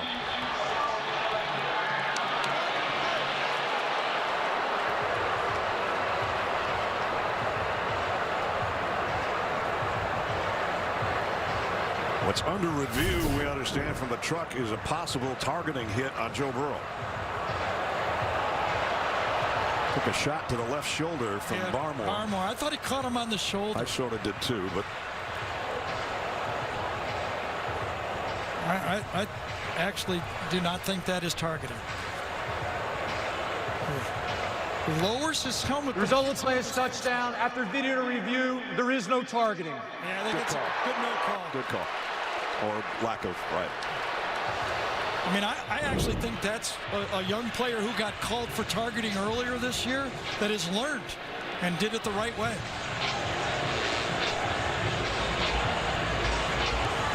Tua Tagovailoa knows it's going to be a long haul back in the second half. He just seems rusty. You know, more than his ankle is bothering him, he just feels out of sorts. York's extra point is good. It only took one play after the interception, the subsequent penalty that set it up at the 13-yard line, and a third touchdown strike from Joe Burrow to Clyde Edwards-Helaire. 18 out of 20, 252 yards and 3 touchdowns for Joe Burrow. And the design of that play was beautiful. And remember, that penalty on Dickerson is what set them up so close that they only needed 5 seconds to score again. LSU, I don't believe I'm saying this, LSU by 20. No. I lived all those games. Vern right now, I don't know what's going on in his mind. No, he's losing his mind. Well, I'll tell you what. I'm ready for the second half. But I don't think Joe Burrow is going to take his foot off the gas. I don't think so either. Squib kick will be fielded around the 22, and that will almost bring the first half to a close. Tennyson, the tight end, is the guy that returned it. Well, it will make you question everything you believe. That's what I'm doing all in this first half. The critically acclaimed series, Evil, all new Thursday at 10, 9 Central on CBS. It's been everything, though. Alabama's been sloppy. They've had penalties. They've turned the ball over. And it just feels like in this game, the advantage of the game is the battle-tested team was more ready. Tagovailoa takes a knee to end the half. And again, as we told you moments ago, LSU will receive the second half kickoff. And Joe Burrow is going, bring it, bring it, bring it. That's the kind of guy he is. Well, they're bringing it to Alabama right now at Bryant-Denny Stadium, that's for sure. Next with Jamie. Coach, does Tua look like himself to you? Well, I don't think our whole offense looked like themselves. I don't think you can blame it on Tua. I don't think it has anything to do with his physical ability. I think we've made a lot of mistakes. We put ourselves behind the 8 ball with penalties. We haven't been able to run the ball effectively. And, you know, he made a bad decision there at the end of the half. All right, Coach, thanks. All right, thank you. Boy, they're behind the 8 ball and all the other balls in the rack right now, huh? What a performance by LSU. They're up 33-13. Adam Zucker, Rick Neuheisel, Brian Jones will be along with the Geico Halftime Report after this word from your local station. LSU leading number 3 Alabama by 20 points as we're set to start the third quarter. Brad Nessler, Gary Danielson. I never thought I'd ever say that. Almost perfect half for the offense of LSU. Not so much for Alabama. All right, number 1, LSU's got to finish at number 1. Okay, number 2, Alabama, even if they don't win, is playing to stay in the playoff discussion. Right. They've got to come back and make this a game or they'll be out. Well, they got a long ways to come back from, that's for sure. And LSU gets the ball to start the third quarter on the kick. And fair catch taken by Edwards-Helaire, so they bring it out to the 25. We want to take you back to a controversial play right before the end of the half. The catch by Thaddeus Moss, the tight end, down around the 1-yard line. It was huge. Gene, you want to try to explain what happened here? Yes, I will, guys. And I spoke with Steve Shaw at halftime. There was a bit of this information we did not get from John McDade when he made the original announcement prior to reviewing. And that is that the ruling on the field and the covering official ruled that the receiver was pushed out of bounds by contact with the defense. That is not a reviewable aspect of the play, and it took away the illegal touching that we were alluding to because we didn't have that information prior to review. And that might be a face mask right there on a 3-yard run by Burrow. He just straightens his helmet out and gets back up. So Steve Shaw, the head of officials for the SEC, with Gene Steratore, our official in New York, and pretty much tried to straighten that out for you. We just didn't have the information. They could have passed that along to us a little better. A lot happened after that, too. Yeah. Another touchdown. Yeah, 2 of them. 2 of them, that's right. Opening series third quarter for LSU. Edwards-Helaire, a little jump stop in the hole and got almost her first down as we check in with Jamie. Oh, it was a perfect moment. One of the players for LSU came out of the locker room, looked at a coach and said, this is what adrenaline feels like. And that's exactly what Ed Orgeron said coming out of the locker room. He told me this is where the line is drawn, but it's a 60-minute game. I asked him if aggressively, 1 to 10, how are you calling this game? He said 10 plus, and we're not taking our foot off the gas pedal. It's just what Gary was talking about before halftime, the way they're playing offense right now. Number 9 and his offensive coordinator, Steve Ensner company, still applying the gas here in the opening series of the third. Well, they know how dangerous the Alabama offense can be if they get on a roll, so they got to continue to score. Play action for Burrow. Steps around the rush. Now he'll get what he can and get out of bounds. You know, for trends right here, Ness, the world just changed. How about that? Oh, man. Completed his first 13. An off half for Tua Tagovailoa coming off the injury, a fumble, and an interception. 26 points in the last 4 games against Alabama that Gary did, and 33 right now. Second down and 5. Edwards-Helaire, big opening. Inside the 40, still going. Tell me you wouldn't want this guy on your football team. I'm not going to tell you that. He is a lead back. He is a running back. He's picking up blitzes. He's a mismatch in the secondary. He's what every NFL team is looking for now. And not bad in college either. The Alvin Kamara type of thing. Yes, he is. And you mentioned Darren Sproles earlier. And because of his size, that's who he kind of reminds me of, because he's not the biggest dude, 5'8". He's thick, though. Yeah, he's put together. It doesn't matter how tall you are at running back. Sometimes it helps you. You can't find him. At the 36-yard line, immediately here in the opening moments of the third quarter, LSU threatening again. Burrow. Here comes Jennings, who's got 2 sacks already. Lewis joins him, knocks him out of bounds, and Burrow throws it out of bounds.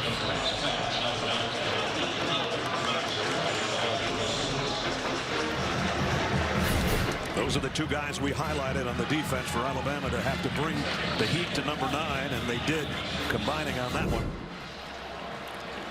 which forces second down and 10.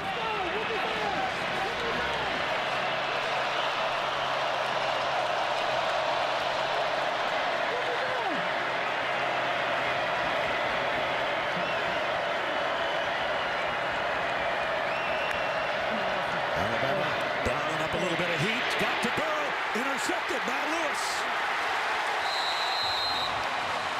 Xavier McKinney knocked the ball out of his hand.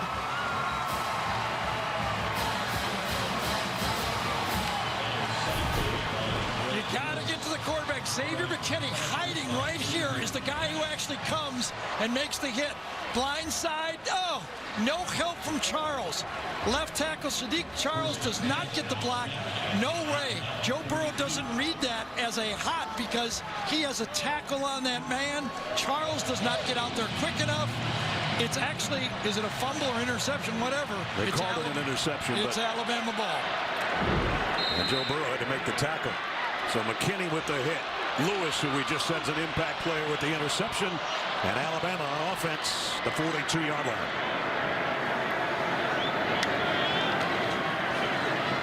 Down the middle, and a misfire intended for Henry Ruggs.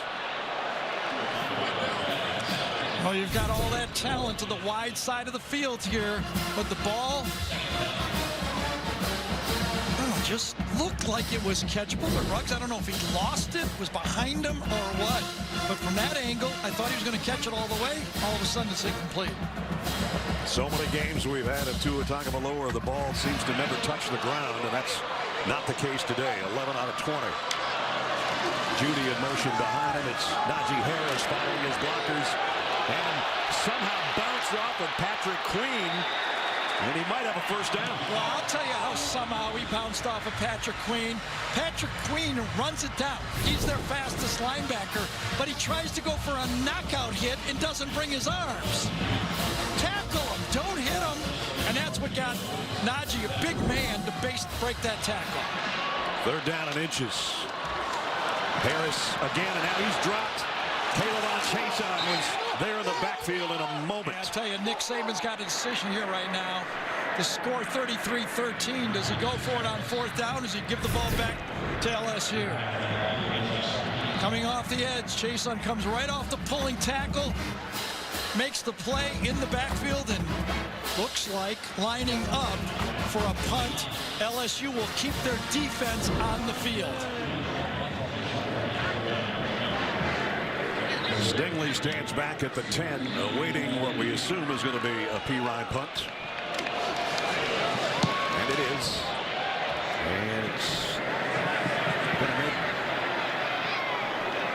the end zone. Touchback. And we'll be back.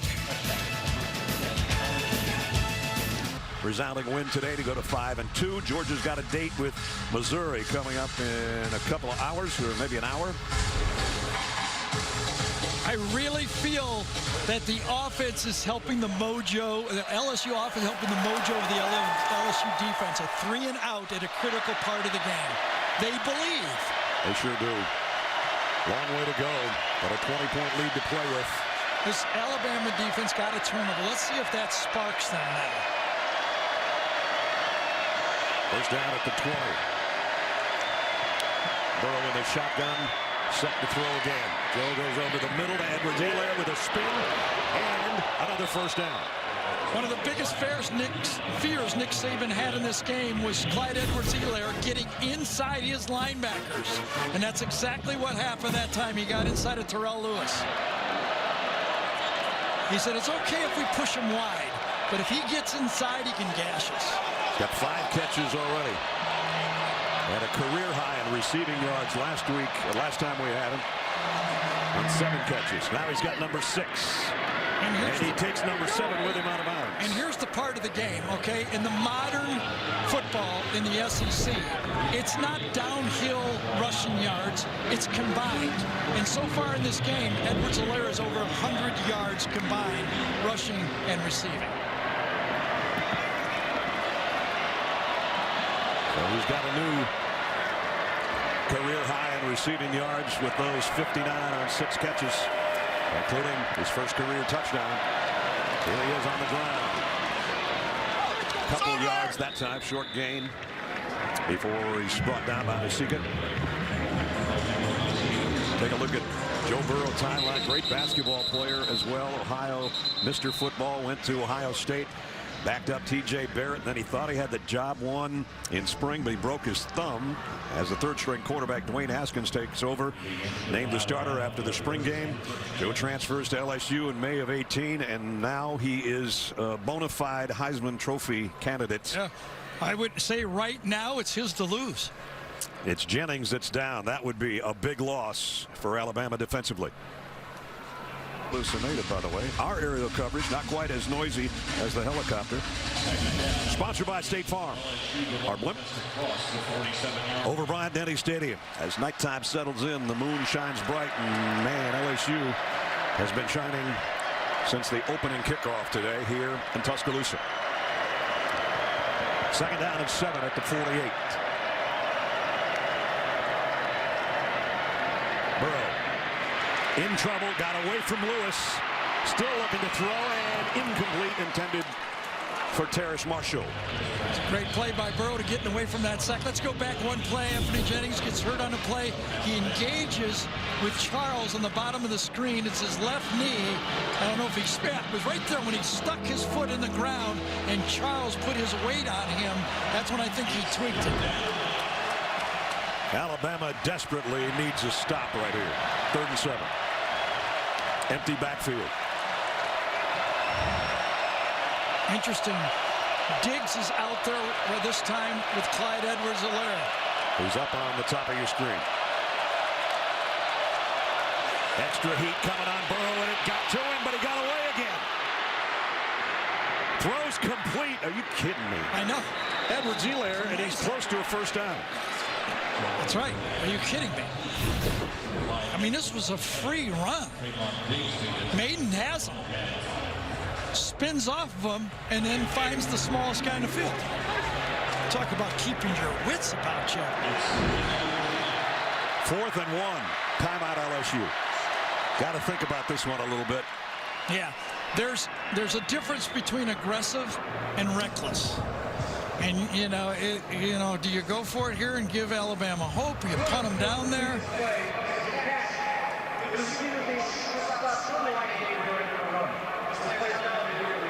So I wonder, did Coach O take a timeout there for a review, or is he going to get his timeout back? Reviewing the spots. That's what's under review. You see Edwards-Helaire there on the catch on the sideline and then spinning and trying to reach out and out of Trayvon Diggs' grasp. That's a tall reach for him. If he's 6'2", it's an easier reach. Exactly. Najee Harris gets that one. He was laying on an Alabama player, though, when he reached out. It's going to be very close. If you watch this very carefully, he doesn't touch the ground. To me, it looks like he's on top of an Alabama defender. And then he reaches out close to that line. I think he might have a 1st down. I can't believe that. It looked like he was on top, or his legs were on top of Trayvon Diggs when he rolled over. Ben Davis was coming in there too. And he's still on top of both guys. But he doesn't get it to the line. And of course, the marker is just short of the line, I believe. Wow, what an effort. Well, and again, I wonder if Ed Orgeron is going to get his timeout back here. Because it's clearly going to be a decision very close. The ruling on the field that the runner was stopped short of the line of the game stands. 4th down. So, and the top 4 against NC State. But right now, it's Joe Burrow cementing his front-runner status, guys. You got that, brother. 8:21 remaining. Joe Burrow's been unbelievable today. He has, but Johnny Manziel finished the game with a win. I think Joe Burrow has to finish it. This guy's not done yet either. But a bad spot to start at the 5-yard line. Najee Harris cuts it outside, got to the corner, got to the sideline, still going. Najee Harris, his biggest run of the day. At the beginning of the year, the Alabama coaches were critical of Najee not hitting the holes, trying to bounce outside too much. He's doing it now exactly the way they want. I think Leatherwood that time, one of the 2 great tackles that Alabama has in this football game, got a key block on the play. Najee 76 yards, 31 of it right there. Out to the 36. Play action, down to the lower. Here comes Caleb on chase out. He just got to rip it to the sideline and a flag down. Sure was. And Tua getting up gingerly. There's a flag by Neil Farrell is the guy that's down. Might have hit his own guy rushing the quarterback. On the field is that the quarterback was able to get outside the pocket and throw a pass that was beyond the line of scrimmage, so there's no intentional grounding. However, personal foul, legal hands to the face, number 70 of the defense. 15-yard penalty, first down.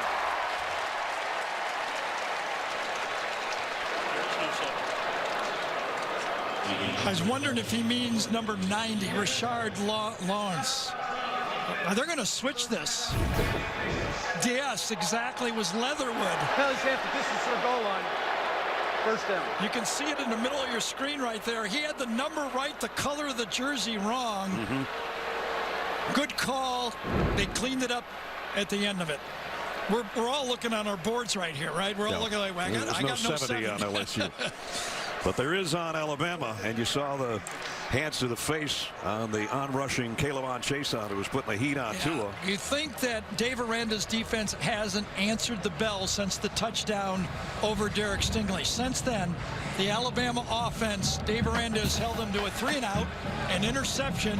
They kneeled down before the end of the half, and then another 3-and-out. And look where they are right now. First and 25. Alabama continues to make it more and more difficult on themselves. Tagovailoa looks right, comes back left on a screen to Najee Harris, who blockers in front. Najee down the sideline, bumped out, but he might have the first down after that first and 25. He got about 24 of it, I think. For years and years and years, I thought that Alabama was one of the great screen teams in college football. You see Big Evan Neal out there getting one last block before Queen cleans up the play, but they made up a lot of yards there. Got 23 of the 25. I'm telling you, Tua, he's just due to get hot here. Doesn't it feel like it? I just keep waiting for a slant pattern that goes for about 60 yards. When's it going to happen? Najee Harris. Look at that. That's a big man, too. And he's a great receiver. We've showed you already. He broke tackles when Grant Delpit tried to take him. Gets inside, follows Deontay Brown around the corner, and makes another positive play. Najee gets into LSU territory. He'll get a breather as Brian Robinson comes in to the tied backfield. I know it's 33-13, but Alabama has to stick with being balanced here. Keep a little bit of run. Throw the slants, be willing to make first downs when they need them. Tagovailoa to throw, maybe.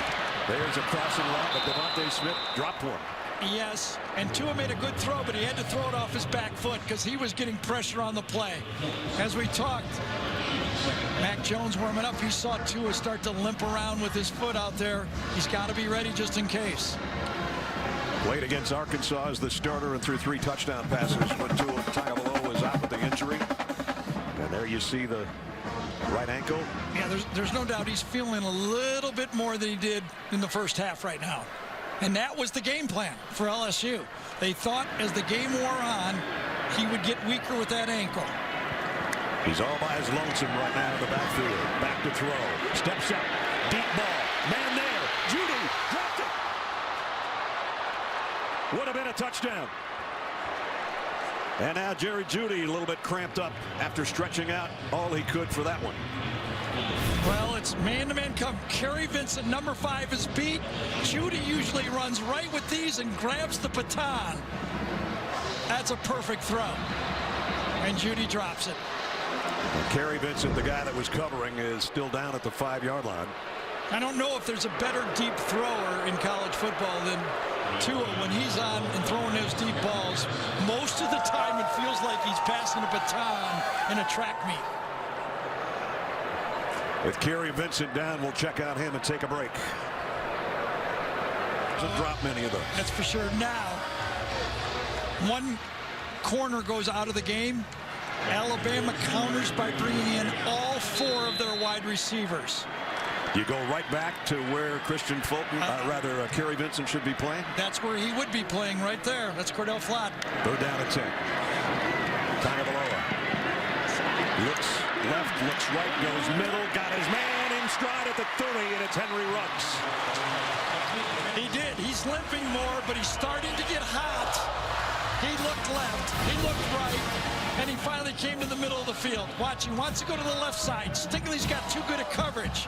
He ends up coming all the way back to the square end to Ruggs. 22-yard pickup to Ruggs at the 6-minute mark. Alabama keeps its drive alive. Tagovailoa steps up down the middle, and he overshot open Jalen Waddle.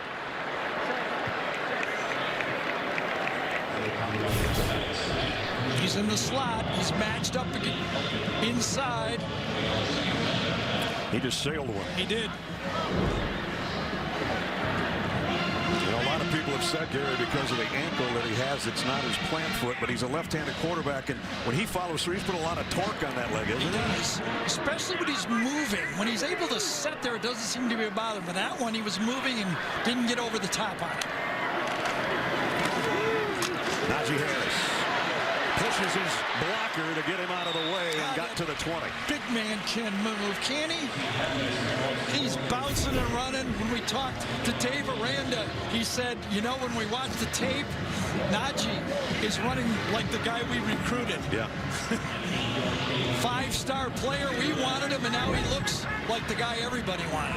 Alabama in the red zone, trailing by 20 with a first down. Just outside the 19. Beg your pardon, third down. Got to think 4-down territory here if you're calling plays for Alabama. Najee Harris again, looking for a place to hide. Cuts back in the middle. He's got it. All on him. To the 15. Give that one to a smart runner, a patient runner, and a skilled runner. He's kind of a 2-in-1 back. He's a load, but he's shifty at the same time. Exactly.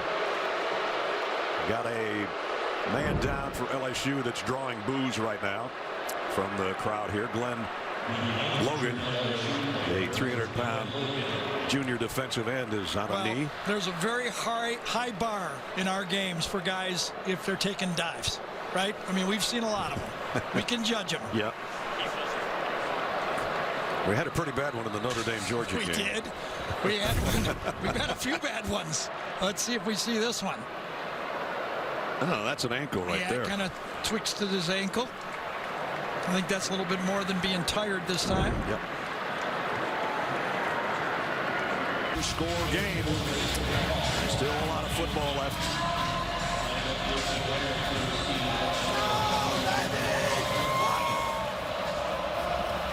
Najee Harris, sensational on most of that 95 yards. Edwards-Helaire fields the kick with a fair catch, and they'll bring it out to the 25. And now we're going to do Project Smarter, presented by the Home Depot. Gary? Well, Brad just told you about a sensational drive by Najee Harris. Prior to that, the other running back was showing sensation with his ability to cut, work off tackles, get the short yardage touchdown, and come out of the backfield on a beautifully designed play right before the end of the half. These two running backs look so different in stature, but producing big time. The other LSU tailback, Davis Price, on the carry. Just remember back in 2015, I had that picture of Leonard Fournette coming into this game, a Heisman contender, and he got nothing, and how frustrated he was in this game. 2nd and 8. Moss, the tight end, the fourth receiver, out wide to the right. Joe Burrow trying to be heard right now. Calmly throws it across the middle on the fly to Terrace Marshall. There's those passes. Alabama knows it. LSU throws 3 out of 4 of their passes what they call the 10-to-2 area on the clock. From 10 o'clock to 2 o'clock. That's where they like to attack, in between the numbers on this field. He threw that one about 130. Burrow looking for more. That is a noon ball, and that is overshot intended for Justin Jefferson. Haven't been many miscues today from Joe Burrow's right arm. I just have the feeling, though, that LSU is going to have to score again. They cannot be shut out in the second half and expect to beat Alabama.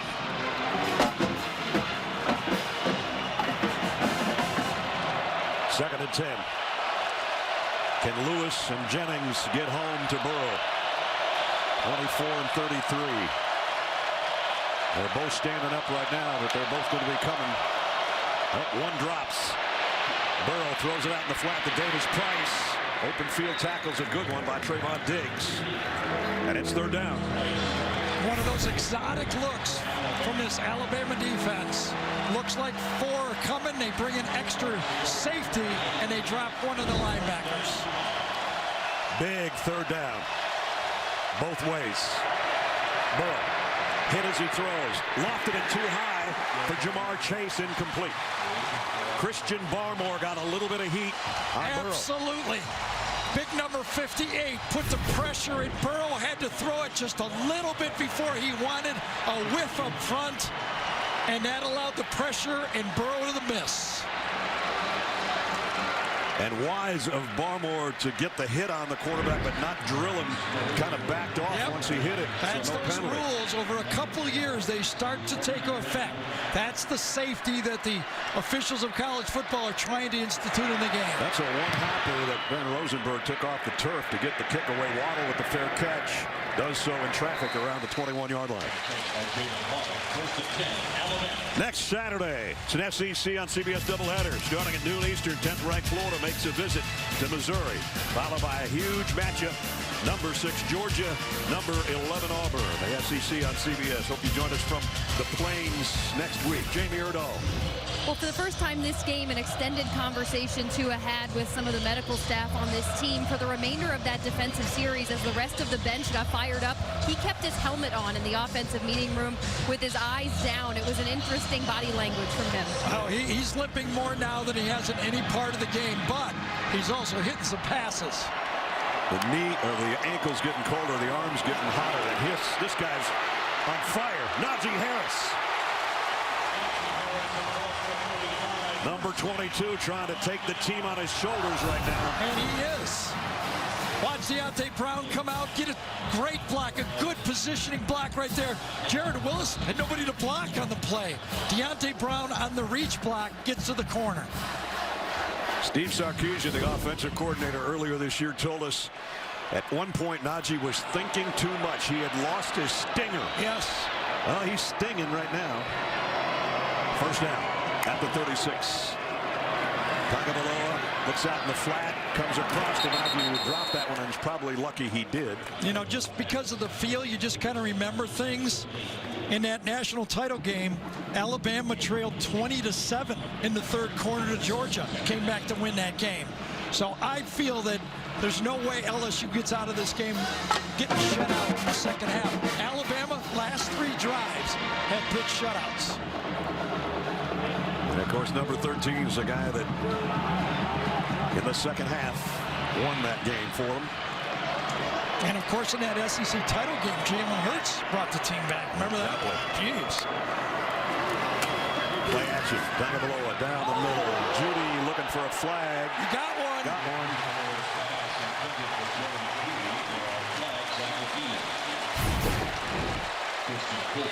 What a battle. Fulton against Judy. Oh, boy, I don't know.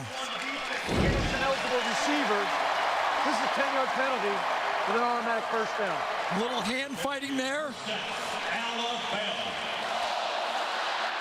Judy's warming up those gloves. Yes, He's got a drop there, and he says, not again, not again. Not dropping another one. The Bolitnikoff Award winner from a year ago. I asked him, where's that Bolitnikoff Award?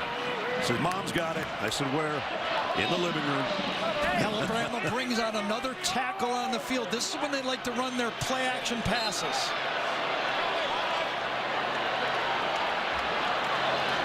First down at the 46. Tagovailoa loads, goes deep, far sideline. Devontae Smith got it. Yep, they bring in an extra lineman, and they go deep. You're in good phase, but Deontay Smith is seeing the ball, and Stingley is not until the last second. Smith goes up and grabs it. Hey, remember what we said that Judy told us? Smitty catches everything. He dropped one today, but he didn't drop that one. 32-yard pickup. Tua's finding his game here. His ankle may be more sore, but he's finding his game. Under 2 minutes in the third quarter. Alabama has more than doubled LSU in total offense in the second half. Najee Harris got to the next level. Down to the 12. Well, Landon Dickerson that time, the center. He had one bad play early, but watch him on this one. The big guy in the middle. Boom, turns it and stays with it. That's what the crease has made. 2nd and 1. Under center. Tua pocket below it. Gives it off to Harris, who loses a couple. Big third down, but it's probably 2-down territory anyway for Nick Saban and the Tide offense.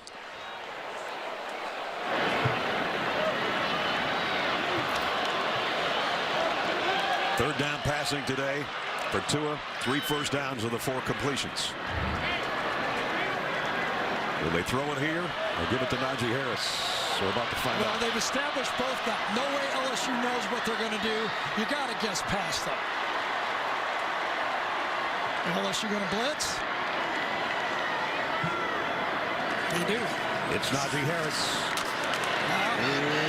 Wow, they're pushing the pile, but nope, they stopped him short. It's 4th down. Well, Nick Saban's going to have the 4th quarter decision to make.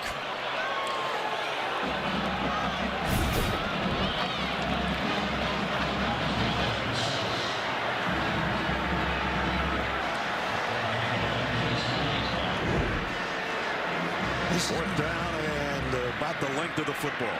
You don't score in this game, the other guy catches up. And if you've ever in your life thought about doing something now instead of watching a 4th quarter, reconsider. Yes. 33-20 into 3. We'll return to Tuscaloosa right after this message and a word from your local station.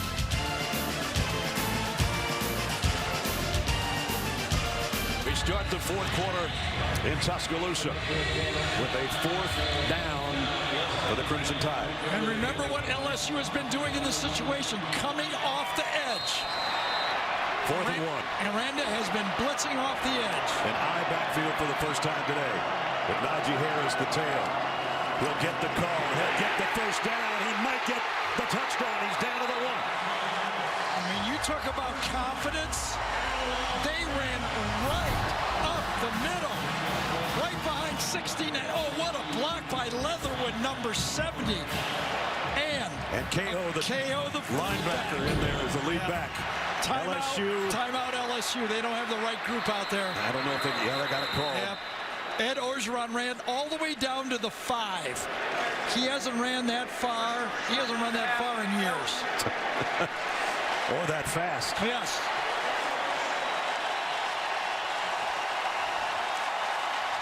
Wow, that's a fired up group. They're asking for more noise. Normally when you're on offense, you say quiet down. They're getting the crowd into it. We heard the ticket was an expensive ticket. You know what I'm saying? It's worth it. It's worth it. It is worth it. They have had fun here in this second half. The defense stood up first. And then you know what else stood up? Najee Harris. Right. And then with the running game of Najee Harris, Tua seemed to find the confidence to be able to throw that ball. Remember, he's produced and he's had 1 drop touchdown in the second half as well.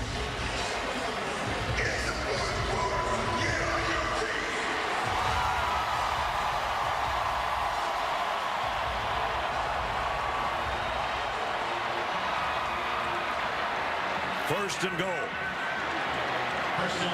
Career high for Najee Harris. He might add number 175 total yardage right here. Nope, they fake it to him. Tua tosses, intended for the tight end, incomplete.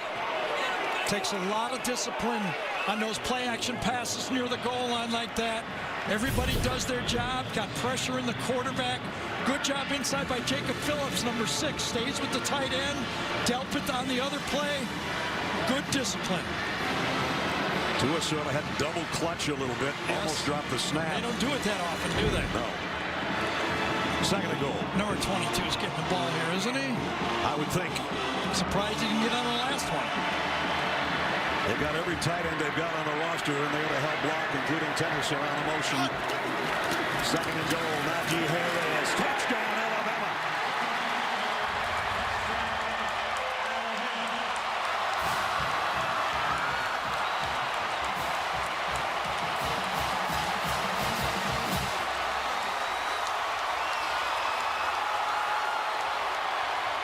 KO again. Tennyson, the tight end, but follow number 10, and you're in the end zone. Extra point coming up.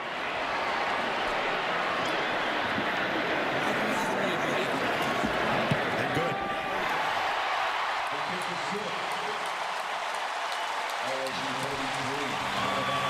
The Najee Harris show in the second half. Spectacular. 78-yard drive, 9 plays. Najee, the final yard, it's 33-27.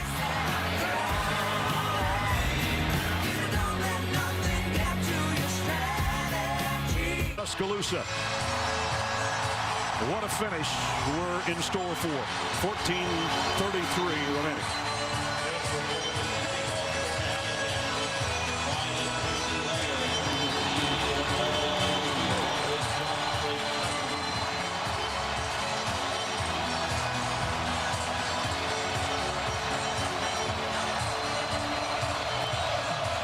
Jontre Kirkland and Clyde Edwards-Helaire await Bullitt's kick. Edwards-Helaire take the fair catch at the 4, and it brings it out to the 25-yard line for the LSU offense. Brad, Mern and I were here for 2012. A&M had a 20-point lead. Alabama roared back to make it a 3-point game, but Manziel finished them off, ended up with a Heisman. Joe Burrow has to produce some offense. If he finishes it off, it might be his year for the Heisman.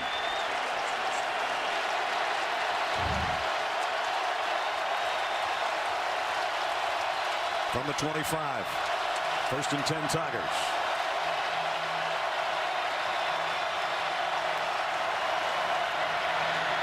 Play action, bootleg. Short throw to the tight end. Ross got it across the 30 to the 32. This is where LSU's game experience this year, the Texas game, most specifically is going to pay off. But the Alabama team's been in a bunch of big games. These players have played in SEC championships and the playoffs. Both teams are going to rely on their experience here in the fourth quarter. 2nd and 3, Edwards-Helaire busts into the secondary. First down, LSU. So the 2 quarterbacks come in here. The 6 receivers come in here. And who are the stars? The 2 number 22s. Not like I didn't warn you.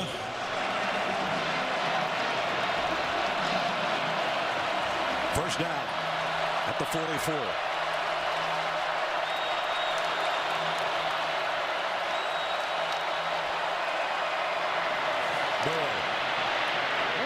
Rose completes it somehow in there around the 50 to Jamar Chase. That was in some traffic.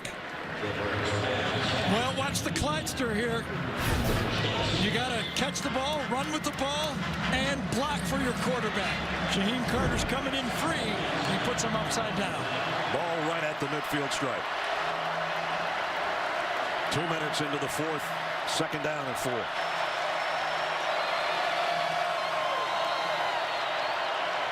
Burrow, calm throw to Edwards-Helaire. The spin's not going to work this time. Xavier McKinney stays home to make the tackle. The most important part of modern-day football is tackling in space. And McKinney got that one.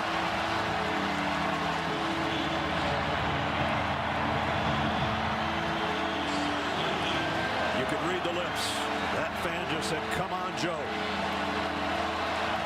3rd down and 3.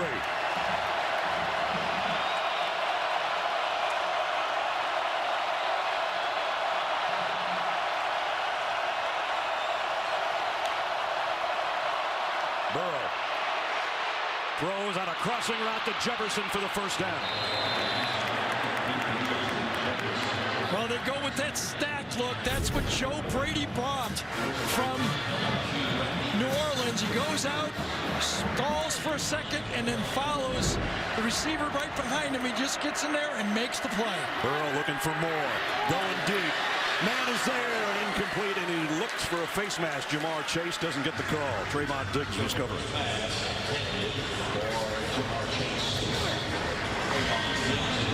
This matchup's been there all day. Trayvon on the outside, matched up. It's got to be a perfect throw. It was not. Empty backfield. 2nd and 10.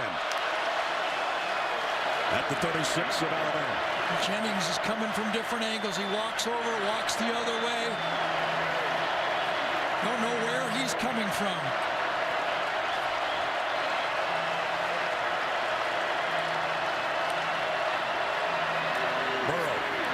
Over the middle, in and out of the hands of the intended receiver.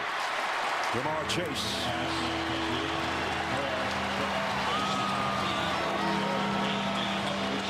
We showed you that time Jennings walked back and forth, and then it was a stunt. Enough time for the throw. Should have been caught. One of the few drop balls that LSU has dropped all season. The pressure is building in this game. 3rd and 10. The noise in here is deafening.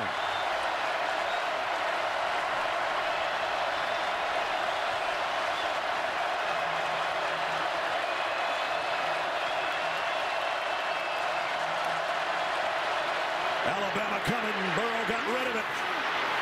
Shoestring catch by Hilaire. Holy cow.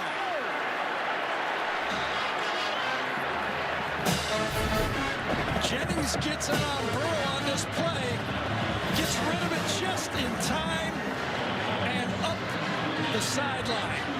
Burrow saw it coming, knew he was going to take a hit, and he gets the first down conversion. And then this guy on the other end caught the back end of the football. First down at the 25.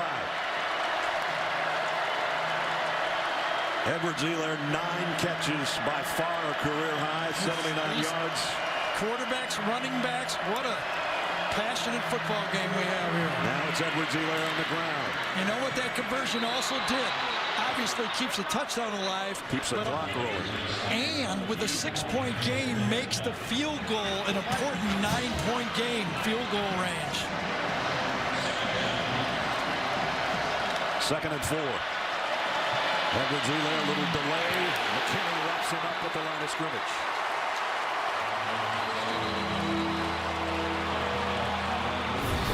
This Nick Saban defense is moving up closer and closer, attacking more and more. Coming off one side was Jared Maiden, right into McKinney for the tackle.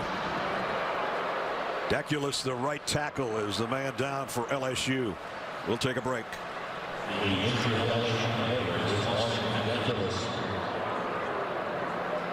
More today. And a 3rd down and 5 coming up, the 11th play of the drive, but the 2 number 22s. Wow. Something special on both sides. Empty backfield for Joe Burrow. 3rd and 5. Nick loves to play combo. You want to get him out of field goal range with a blitz? I think they're going to blitz here, don't they? No. Here comes Lewis, and Burrow got away. Joe Burrow to the 5. Called quarterback draw. What a call on the play. Give that to the 2 play callers, Steve Emsinger and Joe Brader. Quarterback draw on the play. They're in field goal range. We talked about they didn't want to sack. And now they're thinking touchdown. Edwards-Helaire with a spin, and he'll have one. Touchdown, LSU. I think there's too many men on the field as well for Alabama. They'll decline it, and that'll be a touchdown. Alabama tried a late sub. Substitute was not able to get off the field in time.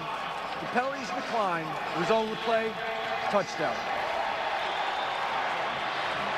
Well, cool Joe Burrow and Edwards-Helaire maneuvered this team down the field, but he had to make somebody miss, and he did. Xavier McKinney is the man that Edwards-Helaire spun out of the grasp. Of course, LSU goes for 2 here now to try to make it a 14-point game.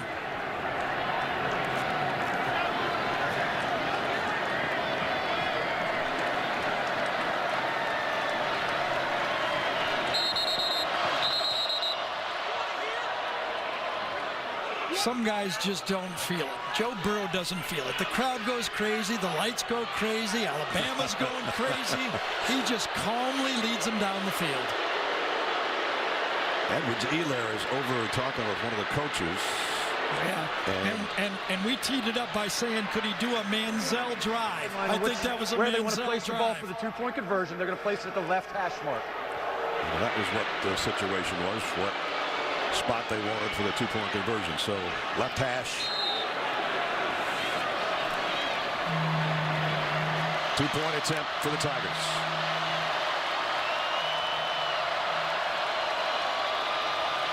Now they shift gears. Jefferson joins Burrow in the backfield. The tight end Moss comes over to the right. Edwards-Helaire to the left. Burrow to the goal line, incomplete, intended for Edwards-Helaire, and covering was Jared Maiden. He did. He undercut it beautifully that time. There was only a very small window to get it in, and he did not. What an answer, though, for the LSU Tigers. A 12-play drive and 75 yards covered. Joe Burrow got him to the 5. Edwards-Helaire got him in the end zone. 39-27 Tigers.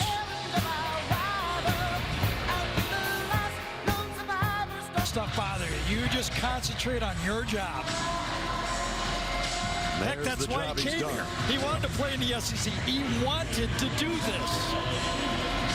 By the way, his 342 is his 7th 300-yard-plus game of this season. Avery Atkins to kick.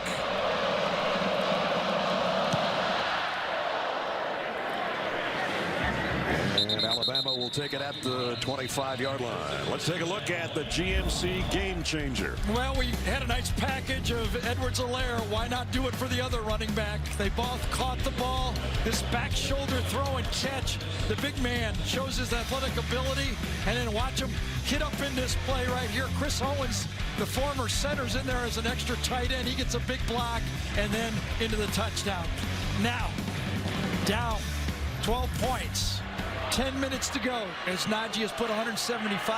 Still plenty of time. You don't want to go away from Najee Harris. That's when the offense started working.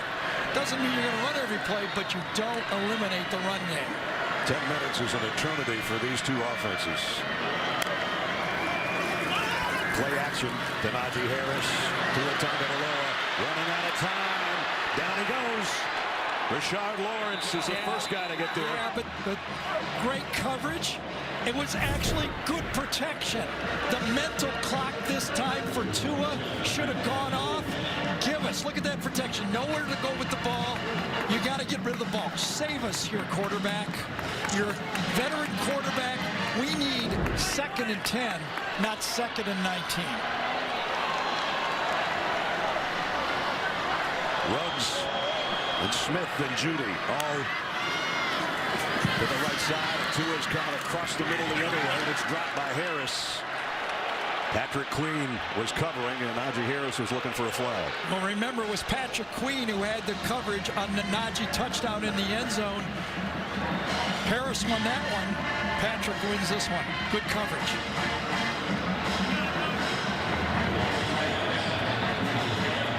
Third down of a huge 19. All 4 track men are on the field. Wide receivers, 4 of them in the game. 3 to the right and Devontae Smith to the left. Tagovailoa steps up in the pocket, throws across the middle, and he's got a man on the run, and it's Ruggs. First down. And stepping up in the pocket allowed it to happen. Watch him move up. Plenty of room, beautiful pocket, and Ruggs, the same play he hit earlier. Ruggs from the far wide side. It takes a while, so that offensive line allowed Tua to step up and convert a huge first down. 3rd and 19, they got 27, and now it's back to 22. Najee Harris to midfield.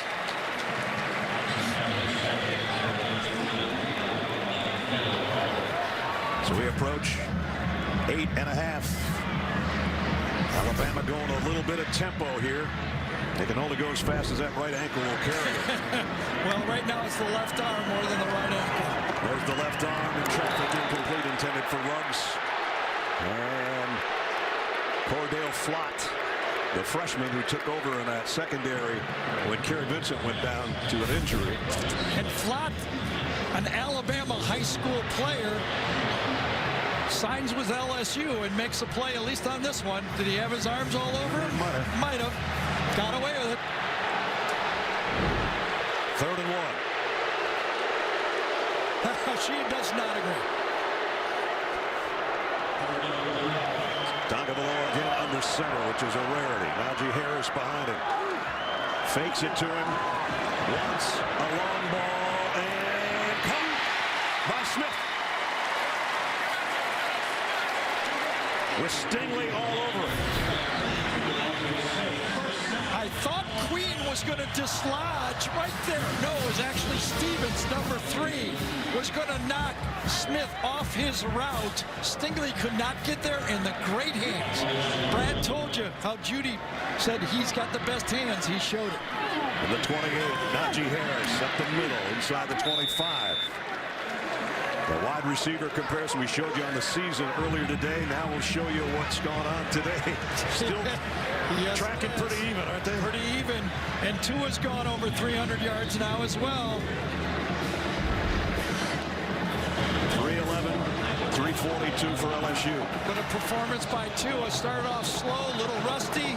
He's limping a little bit, but he's still in there.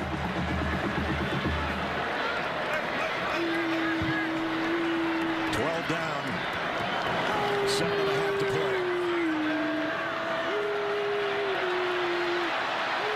Gonna have to hustle to get the playoff. Just did.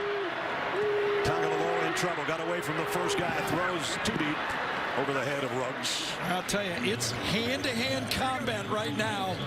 Both teams, both secondaries are playing man-to-man. Tua had to maneuver, get away from Chase on. Good footwork.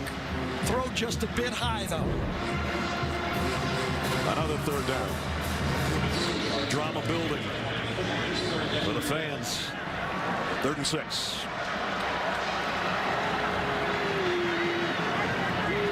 Field goal means nothing here. The tight end in motion. And it's Najee Harris on the ground. And he only got about 1.5 yards. Yeah, that's because they were going to go for it on 4th down. Field goal would only make it a 9-point game. They're going for it. So now all important again, 4th down. They picked up the last one. Can the LSU defense finish this off? They had them. 3rd and 19.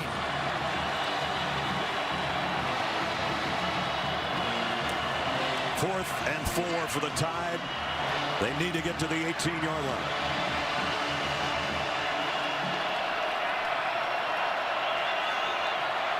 Judy in motion. They're going to have to take a timeout.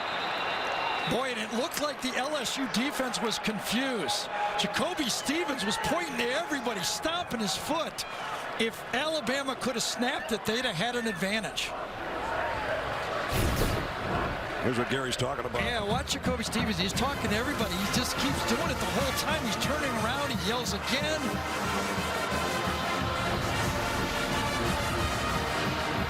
Can't get it. Both sides can't get the call. Right. Alabama takes a timeout. And Nick's the one that took it on the sideline. Coach Saban with a timeout call. Coach Orgeron and away, guys. But it's still 4th and 4.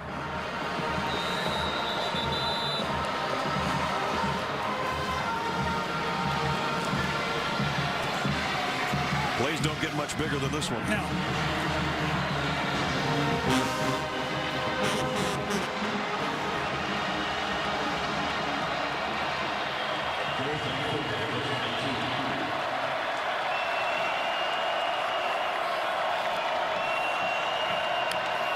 Tagovailoa to throw.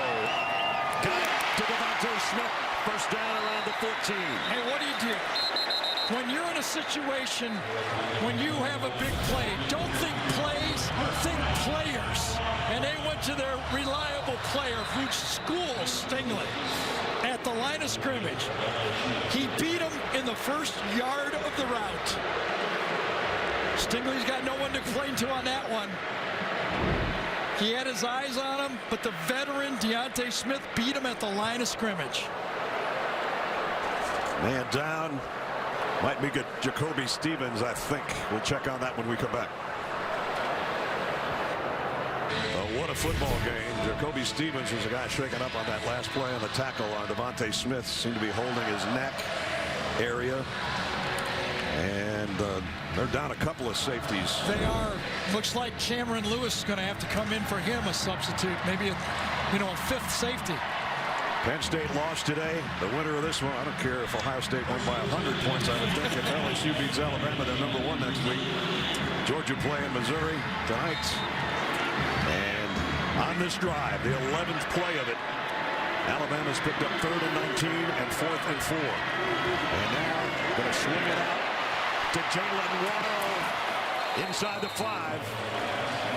Well, they got the whole package right here. Steve Sarkisian is bringing it all right now. Put the man in motion, stop him, and then go out. Quick throw. It's almost like a running play to the outside. Put your fastest player on the edge.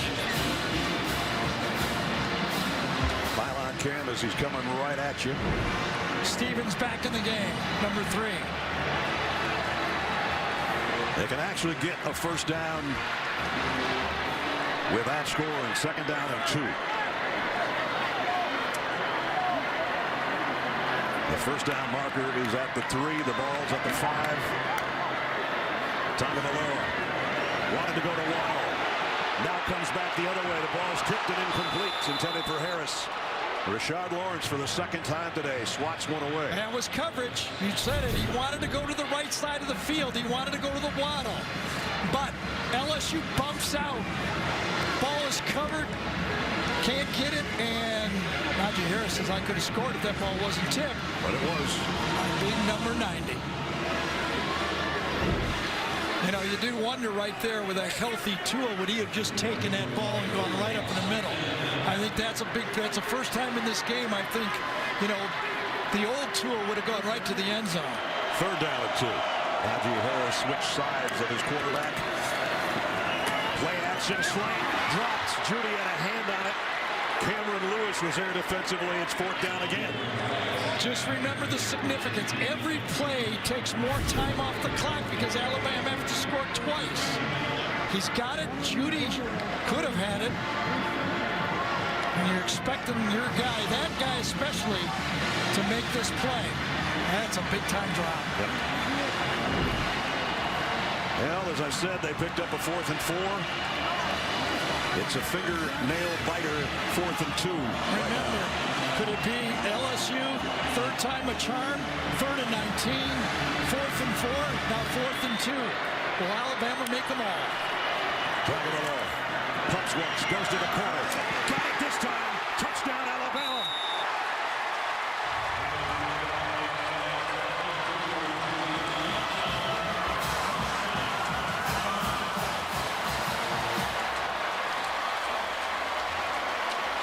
And he put the Biletnikoff returning winner against the new man on the field, Cameron Lewis.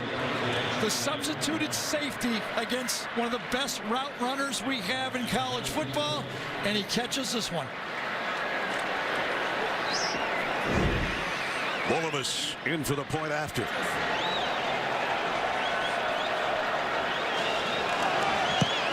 Up and good. Jerry Jeudy had one slip through his fingers in the end zone, but not the next one. 75 yards in 14 plays. The capper of the 5-yard touchdown, Tagovailoa to Jerry Jeudy. 5.5 to go.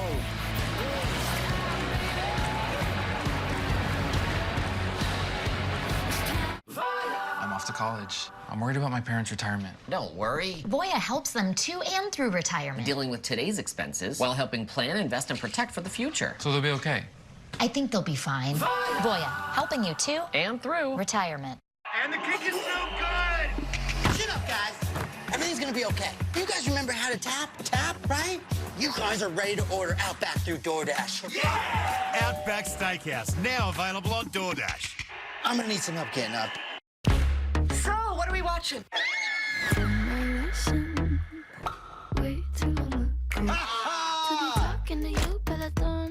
Should take what I want when I want it?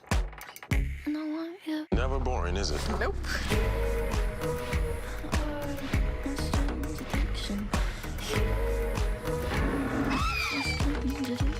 Your Thursday was wide open, but not anymore.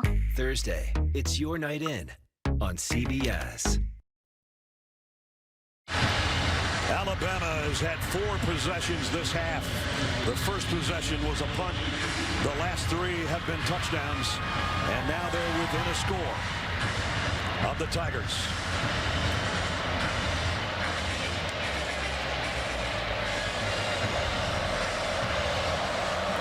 Bulovas to kick off. And he'll kick it away. And immediately fair catch signal comes up from Edwards-Helaire. The whole game, it's been the same thing. Don't you have the feel with the last 3 touchdowns by Alabama that Joe Burrow has experience? It's going to have to do something like he did against Texas when he hit Justin Jefferson to ice the game. Can he do it again? Because it got the feeling here now, if you give the ball back to Alabama, they're going to score again. And can you beat a 4th top 10 team in a single season so far? They're 5.5 minutes from it, but it's only a 5-point game now.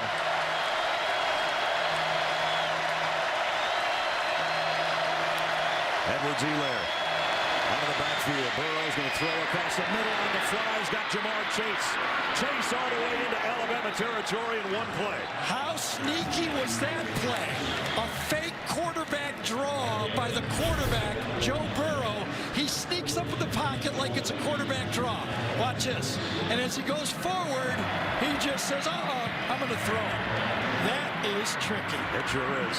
And effective. 29-yard pickup right back into Alabama territory for the Tigers at the tie 46. 5 minutes to go.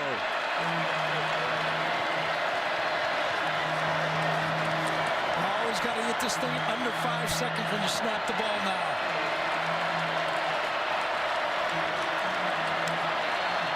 Here comes a blitz. Burrow steps away and got dropped at the 50. Didn't get away from Xavier McKinney. Well, what a game Xavier McKinney has having. Tackling in space, coverage, blitzing off the edge. He has been in the backfield all day. Free shot that time. A well-designed blitz by the Alabama defensive staff, and he gets a free shot at Joe Burrow. And it brings up 2nd down and 14 back at the midfield stripe. 5 sacks today, 5 sacks a year ago in this game.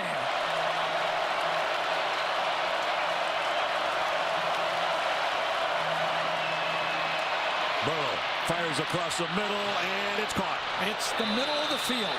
If you have a pass offense that is willing to attack the middle of the field, there's going to be holes.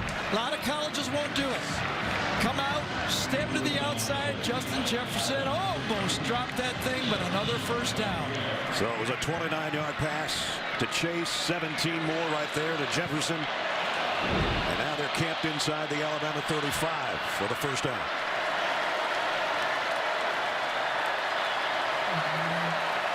And down to 3.5 minutes to go. Take your time, get it to 5 seconds. They do. Edwards-Helaire inside. Lewis made the tackle. He was coming with the pressure and dropped back and got a nice tackle on Edwards-Helaire. The weapon. It's not all your quarterback. When you've got one of those guys, Najee Harris or Edwards-Helaire, you can always run that ball. One more first down, and Alabama's going to have to start using their 2 timeouts. That last home loss 4 years ago, 31 straight since. In jeopardy, definitely, with under 3 to go.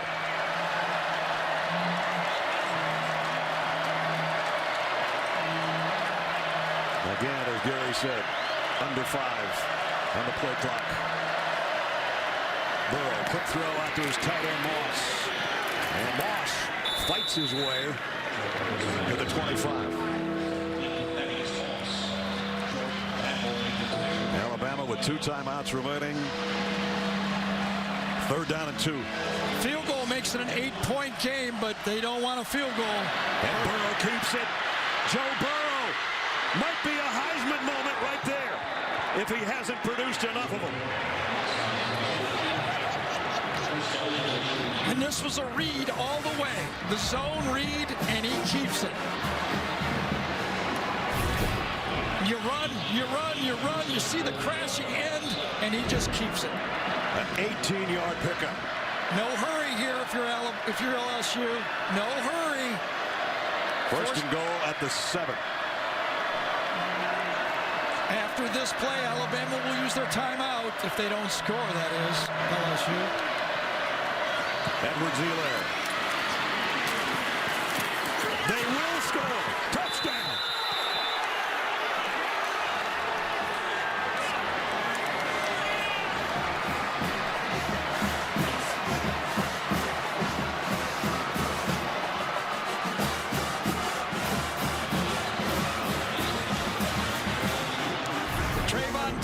Right at the end, tried to go to rip the ball out. And that's why Edwards-Helaire was able to break the tackle. Watch this, a straight arm, and then he goes for the rip out and not the tackle.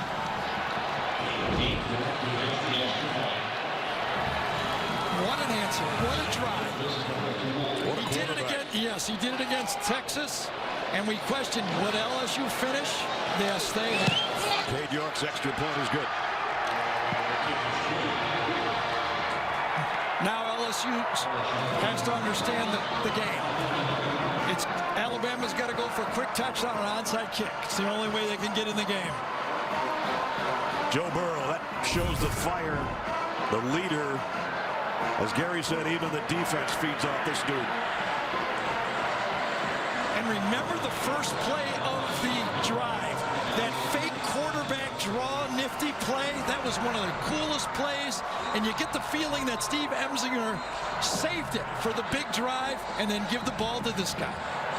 Edwards-Helaire. Yep. What a show he's put on.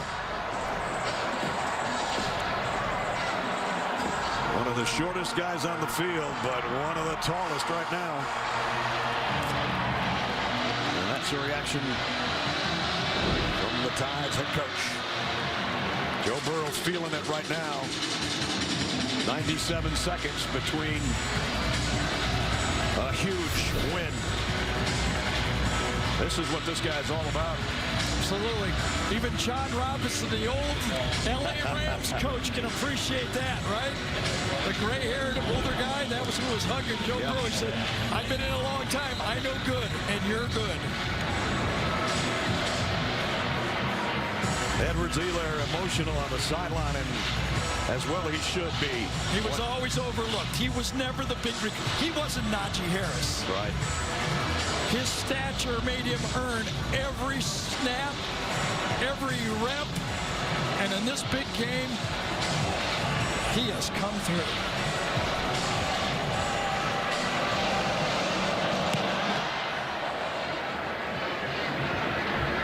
Henry Ruggs will take it at the 1. They can't get any room for him, and he only comes out around the 14.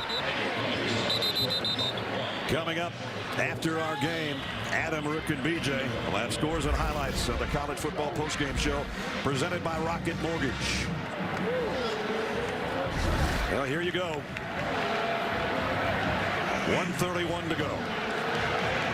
Most in series history that dates back to 1895. This 84th edition has been a dandy. I remember when Russell Wilson went to Wisconsin, I said, why would you go to Wisconsin if you're a quarterback?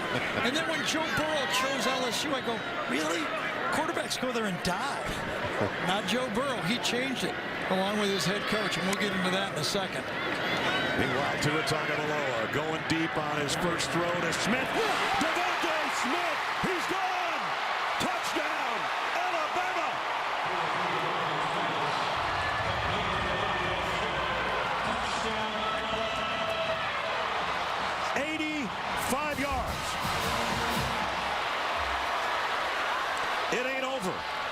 was just about to say LSU just needs to keep everything in front of them. So what do? Bump and run to the outside? I don't quite understand. All you have to do is keep the receiver in front of you, let him have 10, 12 yards, and you go bump and run and allow that guy to throw to his favorite receiver. Remember, 2nd and 26. Same guy. A little longer this time. Extra point is good. This is something else. Alabama has scored the last 4 times, touchdowns the last 4 possessions. That one took 16 seconds.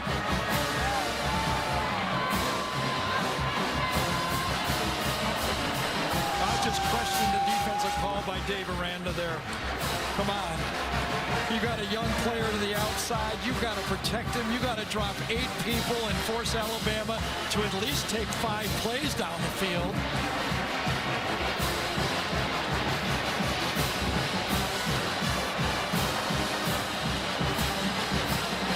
.418 yards passing for Tua Tagovailoa and 4 touchdowns.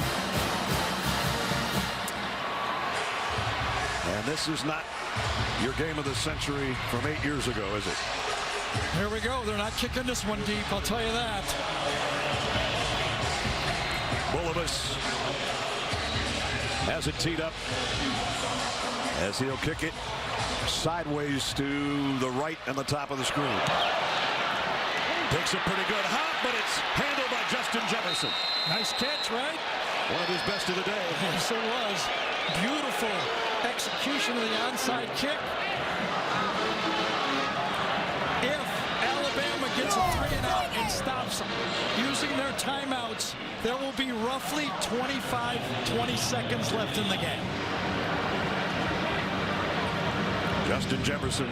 And the last drive only took 15, 16 seconds. Right. Let's check the quarterback stats, should we?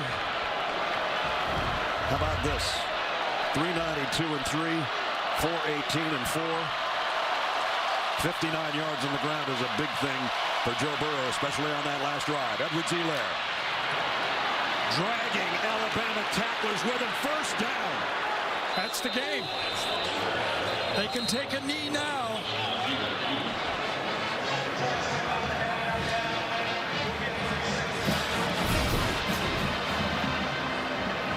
How good has this guy been today? Everybody's still trying to rip the ball loose and not tackle the runner. McKinney is trying to rip it loose. Maiden's trying to rip it loose. First down, Kane.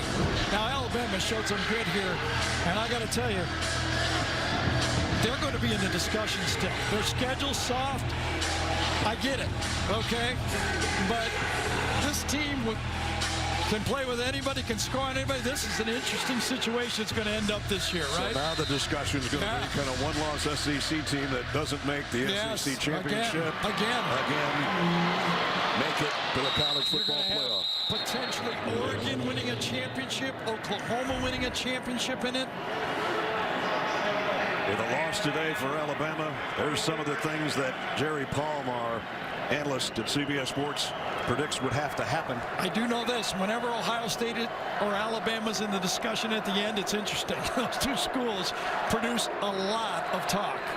We knew that number 2 LSU, which was considered number 1 by one of the polls, Alabama was number 1 in another poll.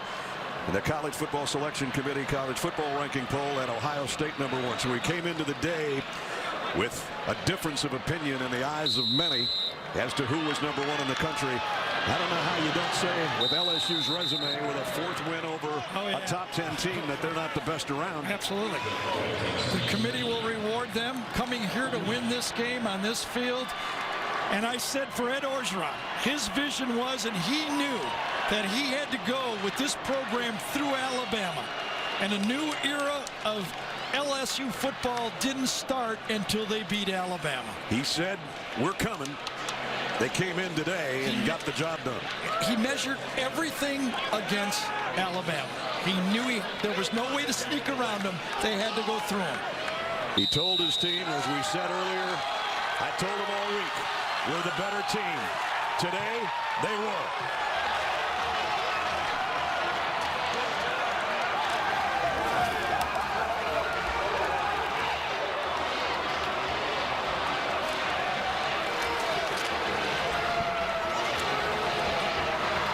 Biggest win for Ed Orgeron. The biggest win for Joe Burrow.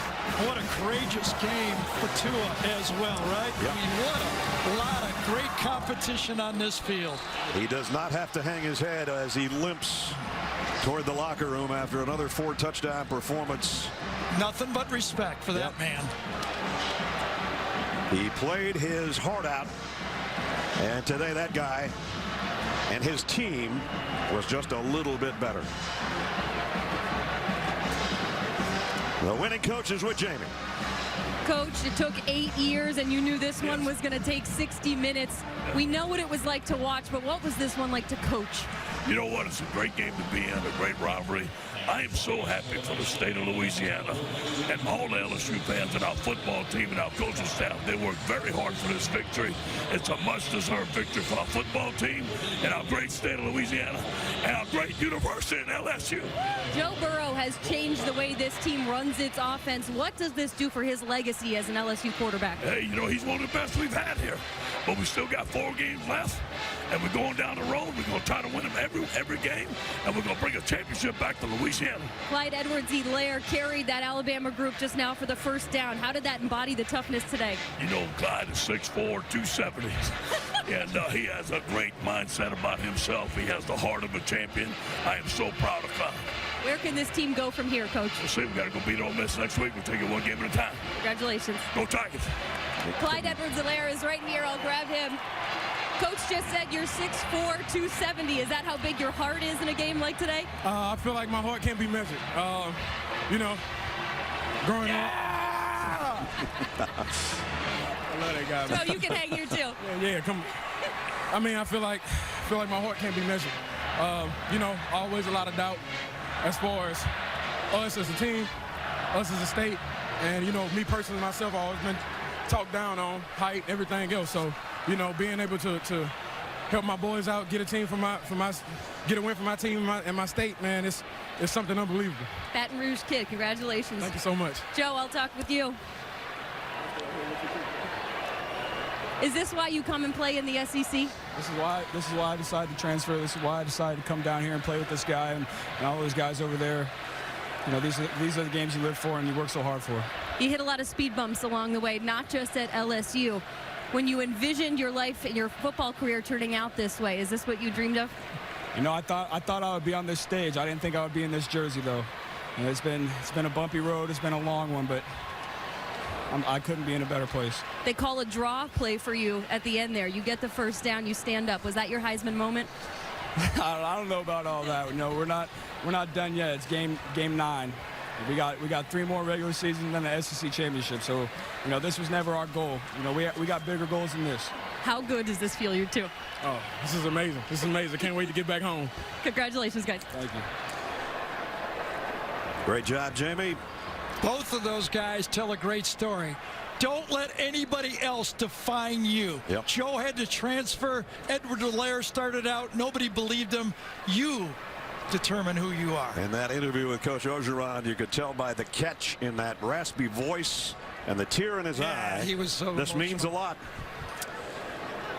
And the 2 guys with the bad ankles coming in both played their hearts out today. And as Gary said, nothing but respect. So, the West. It's not won yet, but LSU takes a giant step in that direction at 5-0 and 9-0 overall. And Alabama loses for the first time in 32 games at home. And that's time for the play of the game, presented by Jersey Mike Subs. As Jamie asked, was it your Heisman moment? Joe said, I don't know about all of that, but that 18-yard run certainly set it up. This is how Chris Blair called it for the LSU Radio Network. Burrow lines him up. Here's a quick snap. Burrow keeping off the left edge with room inside the 20, 15, 10, slugged down at the 6-yard line of the Alabama Crimson Tide. And that got it close enough for Edwards-Helaire to do the rest. And the final touchdown. And what a special game it was. We called it coming in the game of the year. Did it live up to the billing? I think so. That's going to wrap it up from Tuscaloosa. LSU wins 46-41. It's been fun. Thanks for being with us. For Gary Danielson and Jamie Erdahl, Brad Nessler saying so long from Tuscaloosa. Final score, Tigers 46, Tide 41. College football postgame show presented by Rocket Mortgage is up next after these messages. A classic in Tuscaloosa. Good night.